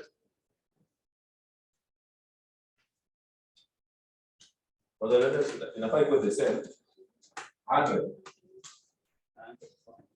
495. Yeah, they should be the same because of those two things, these all industries, they are in those countries. And profits. So profits, we have operating profits, though it is operating net profit. We were given, that one we were given down there. Uko chini, segment net profit by geographical area. How much is this? 12, 182.5. 78, 17.5. Then this one. Yeah. When are we finding out? Check where? For Tanzania, Hapo umeandika Kenya, Tanzania, Uganda. Sindio? So this one, paste the other side. 78.17.5. Uganda is 12,117.5. Then check consolidated by geographical. What is their consolidated net profit by geographical area? Is 20,117.5. Now, then the difference. So take this plus this plus this. Then the difference is the inter-segment profit. So get the inter-segment profit.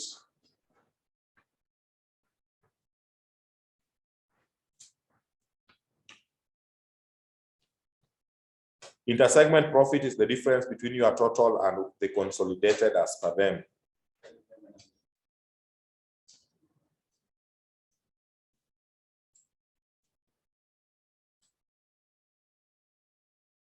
$1,100. So that is 1,100. There was unallocated expenses. Unallocated expenses. Can you check the unallocated expenses by geographical area?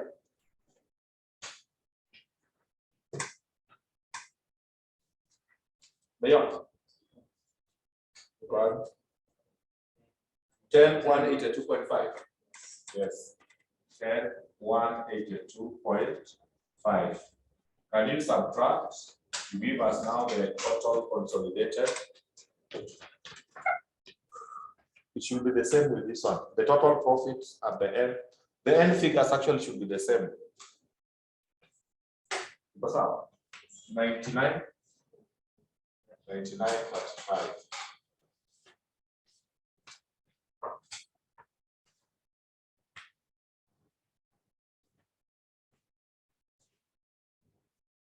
Very good. Then segment assets. Segment assets, it ends there. Identifiable. Identifiable. Then unallocated. Identifiable, then unallocated.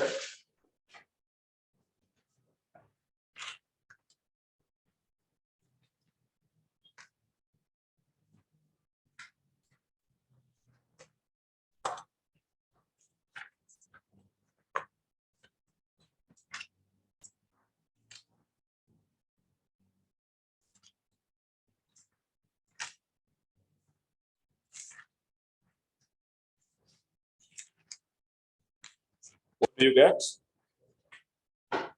No, not identifiable again. Assets, where are you? Assets used by Tanzania.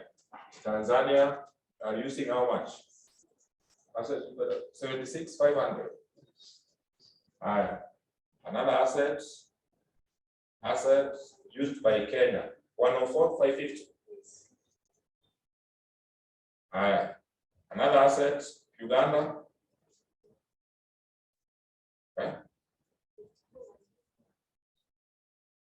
Yes, Uganda is 54,150. Give us the total of the three.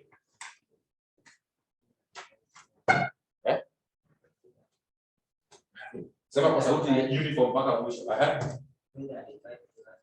200. Very good. Unallocated. Assets not. Oh, umeiona uko chini. Assets used not allocated to Kenya, Tanzania, Uganda. 37,02.5. So total assets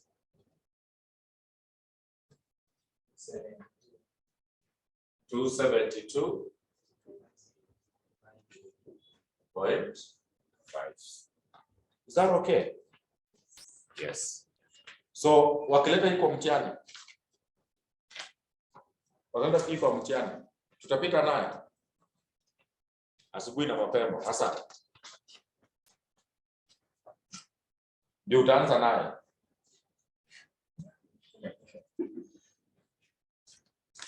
Me, I'm even advocating, but I know. I'm even going later. The question you should start with is cash flow. Unaanza na cash flow, alafu unapumzika na nyepesi. Kutakuwa na swali rahisi kama hii. Si ati examiner ataka items, the old paper hapana. Kutakuwa na nyingine light. Then utarudi kwa group.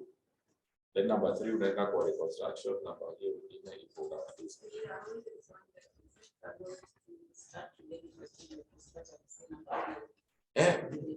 Sio. Mtu anaanza na swali namfurahisha. Bora you have indicated question 5. Bora kama wewe ni ule group unaenda question 1. Si ukaenda umeta swali rahisi kabisa.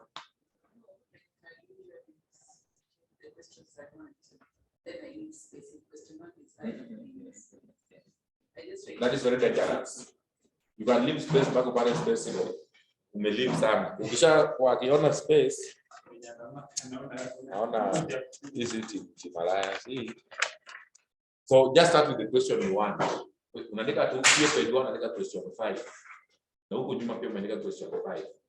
Hivyo ni sawa. Haya. Now, in respect to that question, check the last question. They are the same. So I need just to tell you how to go about it. In fact, some students here now use the solutions. I can even send. But I give you the solution because I have them here. So the last question, TCAS Limited is preparing a segmental report for inclusion in its financial account for the year ended 31st December 2008. The figures given relate to TCAS Limited and its subsidiaries, but information in relation to associated companies is not shown. Sales to customers outside the group by the stationery division. Hiyo story yote. The nuko chini, segment net profit is operating profit by industry, stationery, tissue, packaging. Consolidated segmental net profit there. Segment net profit by geographical, UK, US, other areas. Consolidated segment profit by geographical there. Draft an industrial and geographical segmental report for inclusion in the annual reports to give the maximum information to the shareholders. See, the problem which I need to clarify, the only issue in that question which I know can give you problems, they are saying TCAS, go back to where the question started, TCAS Limited is preparing a segmental report for inclusion in its financial accounts for the year ended 31st December 2008. So the information for 2007 is irrelevant. So you check when do they want to include the information in the financial statement. So they want the information to be included in the financial statement for which year? 2008. So use the information for 2008. Ignore 2007 completely in all aspects. Anything you are going to do, just ignore 2007. 2007 was just there to make the question look serious. So ignore. In fact, you can even cancel it out. 2007 is not required. Then you discuss items using the TCAS figures as illustration where you consider there is need for further. Ukifanya, though I'm sending you the information here, utapata there is one, I think it is profit. The profits, you know, the geographical and industry, they should tally. Because these are like in this one, blending, mixing, and packaging, Kenya, Uganda, na hiyo. So whatever you get in industry should tally with geographical. But in this question, I think it is profit. You realize profit is not in agreement, meaning there's some information which are being what? Missing. So my main concern is when you have those two comparative, check they want to include it in which financial period. So you ignore 2007. Let me share this one right now. I have that solution here. So what do you want to mean? Then check question. As I share, check question. Year June 2011, platinum. check platinum. Even platinum, I'm just telling you what to do.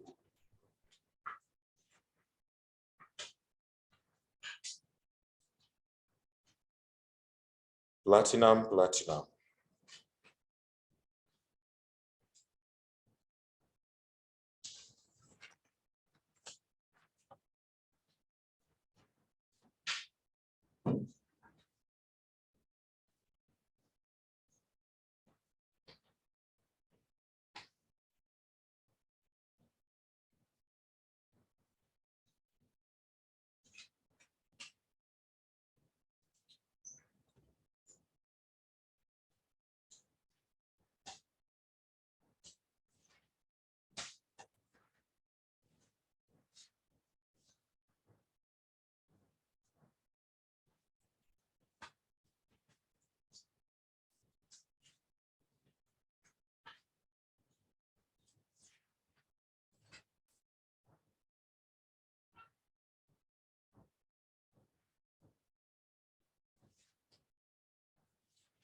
So I've shared with you the solution for tickers. That one is shared. When you check question 3 for June 2011, platinum, inakaa serious, but iko serious. Platinum Group operates in the media industry, but some of its subsidiaries operate where? In the mobile technology, soft drinks. The management has identified reportable segment as print media, mobile technology, soft drinks, and others. So those are the reportable segments. So the following is a summarized set of financial statements. So for the year ended this, so we have P&L as you can see there, balance sheet as you can see there. Additional information.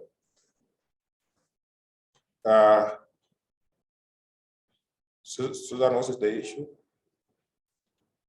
No unallocated, or you are communicating to someone.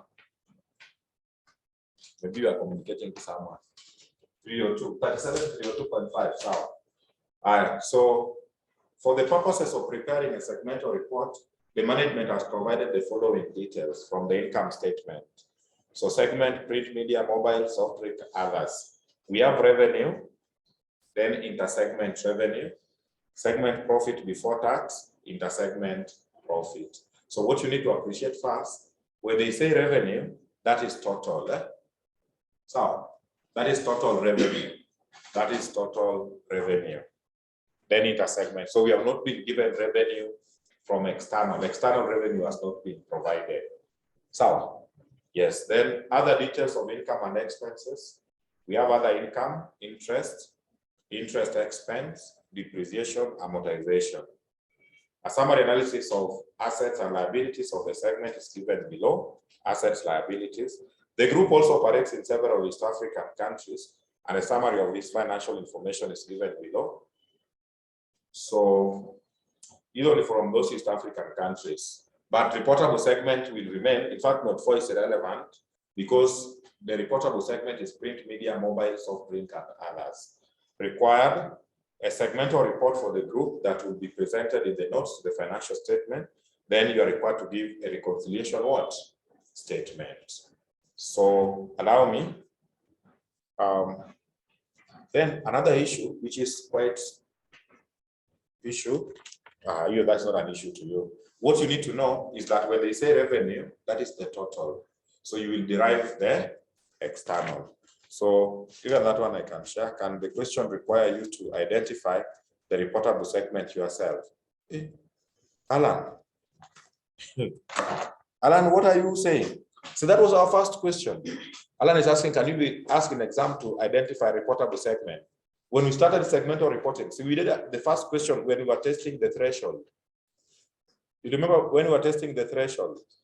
Yes, so Alan, maybe what you could be asking, can you be required to identify the reportable? Then you proceed and prepare now based on the ones which you have identified, which I think that one is very possible. Because our first question, we were required to identify reportable segment based on the 10% threshold. So then the question had to end at that stage. Then maybe we can be required, after you have identified, you now prepare a segmental report based on what you have identified. I think now that is where you need to come up, which the answer is yes. Yes, that is possible. So let me share with you that solution. Inaitwa?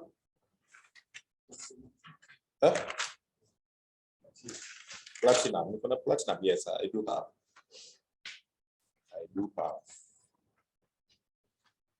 I do have platinum. Where you will get another challenge, which I know you will even ask me, ingawaje mutakuwa na solution. Unaona kwa hiyo profit, you have been given profit before tax. You know, profit before tax is the final down there. So you will work upwards. So when you get that solution, make sure you work backwards to get the operating what? Profits. So I'm sharing as well.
So I've also shared with you for what's now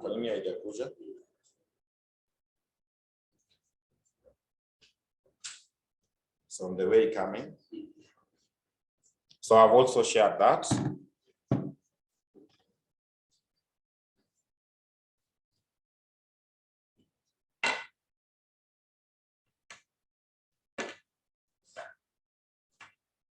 Where I shared the recording for yesterday. Person, what is the issue? And we did not include assets not allocated to Kenya, Tanzania, and Uganda. Assets not allocated. I think it was 37 what? 302, huh? 302, you're here. And you want to discuss hapo person. Aya, so that one I've shared, but I don't have solution for question 2, but I can take you through.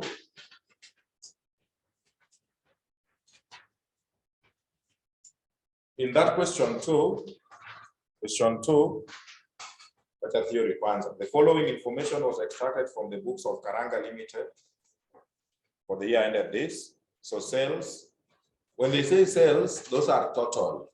So food product, plastic, pharmaceuticals, others, those are total sales. When they just say sales, those are total.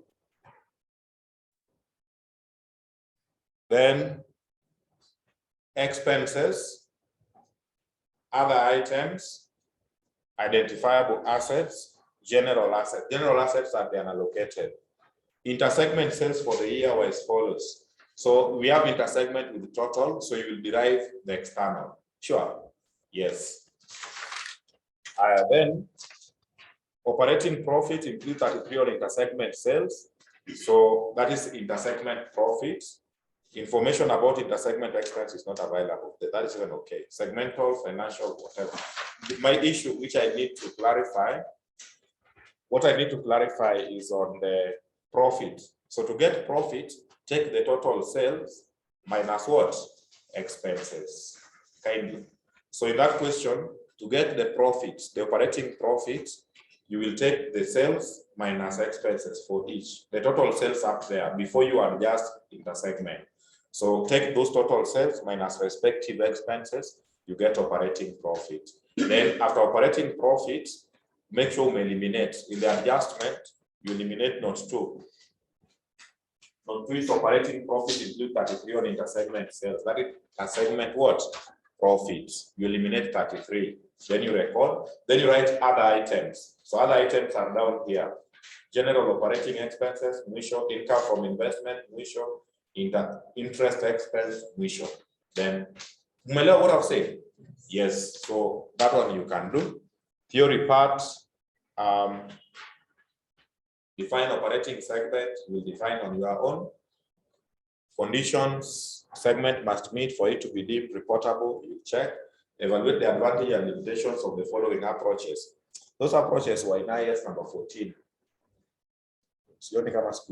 But you can just check. You can Google at your free time, risk and return approach and managerial approach. I think they were captured in what was called the IFR. IS 14 was on segment.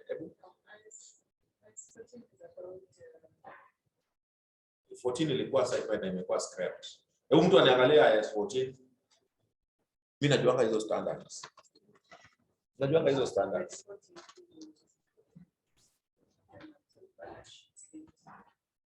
Hiyo inakuanga, hiyo ni IS number 10.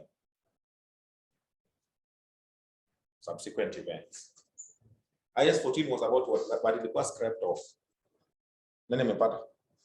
Kwenye simu yao inafanya kazi. Ama hawa wanatuangalia wana reply. We are waiting for you. Not IFRS 14, IAS. IS 14, IAS. Hiyo niliponga hiyo old standard. Niliponga na hizo vitu. Umeipata?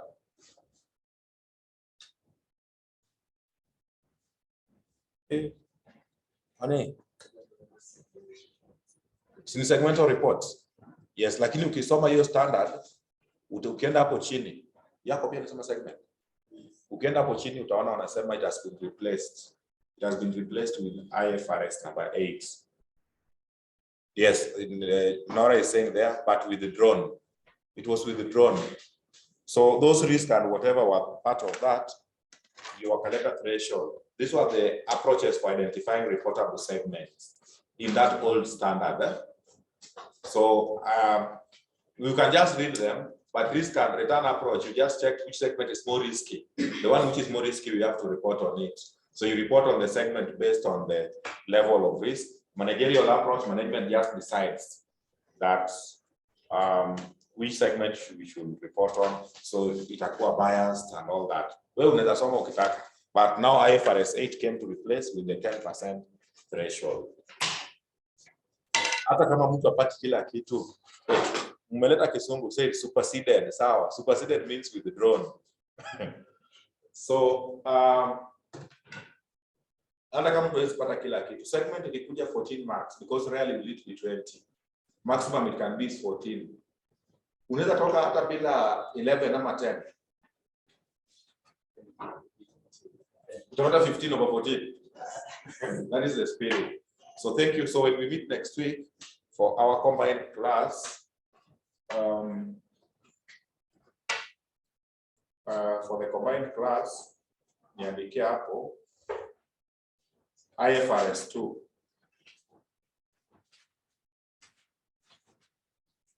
So IFRS 2 na IS 26 zote zilikosa kwa mtihani. I don't know kama la semester ilikosa, inaweza kuwa makosa.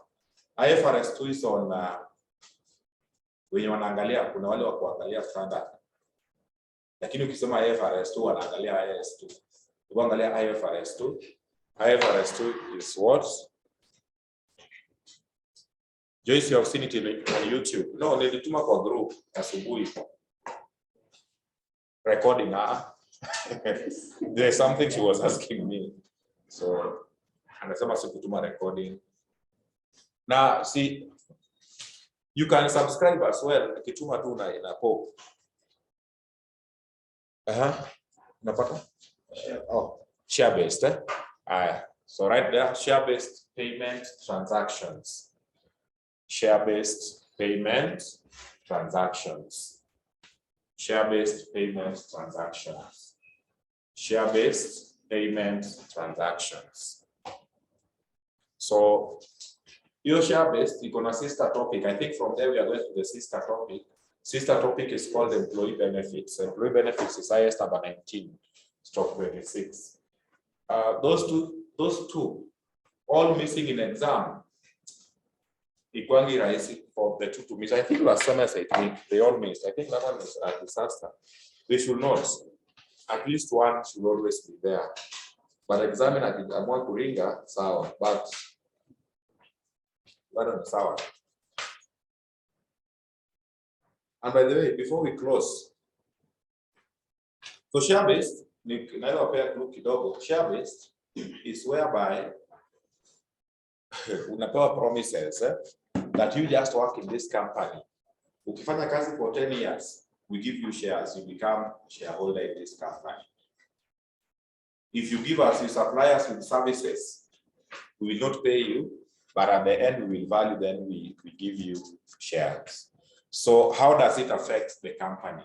And how do we report on it during the period when you are waiting to exercise those shares? That is what we will check. Next, there is theory handout. I will be sending this. I shared with you. Please be reading.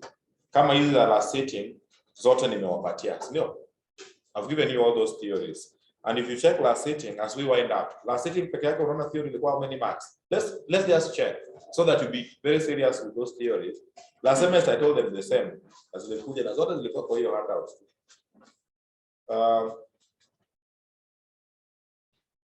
Ukiangalia last sitting, question 1 there was no theory. Question 2 there was no theory. Question 3, na question 2 niliona kulikuwa na deferred tax. You need to pita aje. You can do it, then I can even do also and share the solution. Question 3. Question 3, yote ilikuwa theory. Yeah? The entire question 3, so the whole question 3 was theory. Complete 20 marks. Hapo ndio unajua. So question 5A was also theory, 4 marks. So theory only was 24. 24 ni ya kucheza nayo. Usiposoma hiyo handout, hiyo 24 utaionea kwa TV. Ukisoma hiyo handout, hautatoka less than 19. Ukisoma vizuri, proper, utapata 19 out of 24. Alafu utatafuta hizi zingine kidogo, unapita nayo. So make sure that theory, you read it 4 times. 4 proper. Hautajua unaelewa, wewe soma tu 4 times. Hautajua kama umeshika, siku ya mtihani utakumbuka kitu. So thank you. Do have a nice Sunday and a nice weekend. We meet tomorrow for evening class. We continue with our fellowship. Thank you.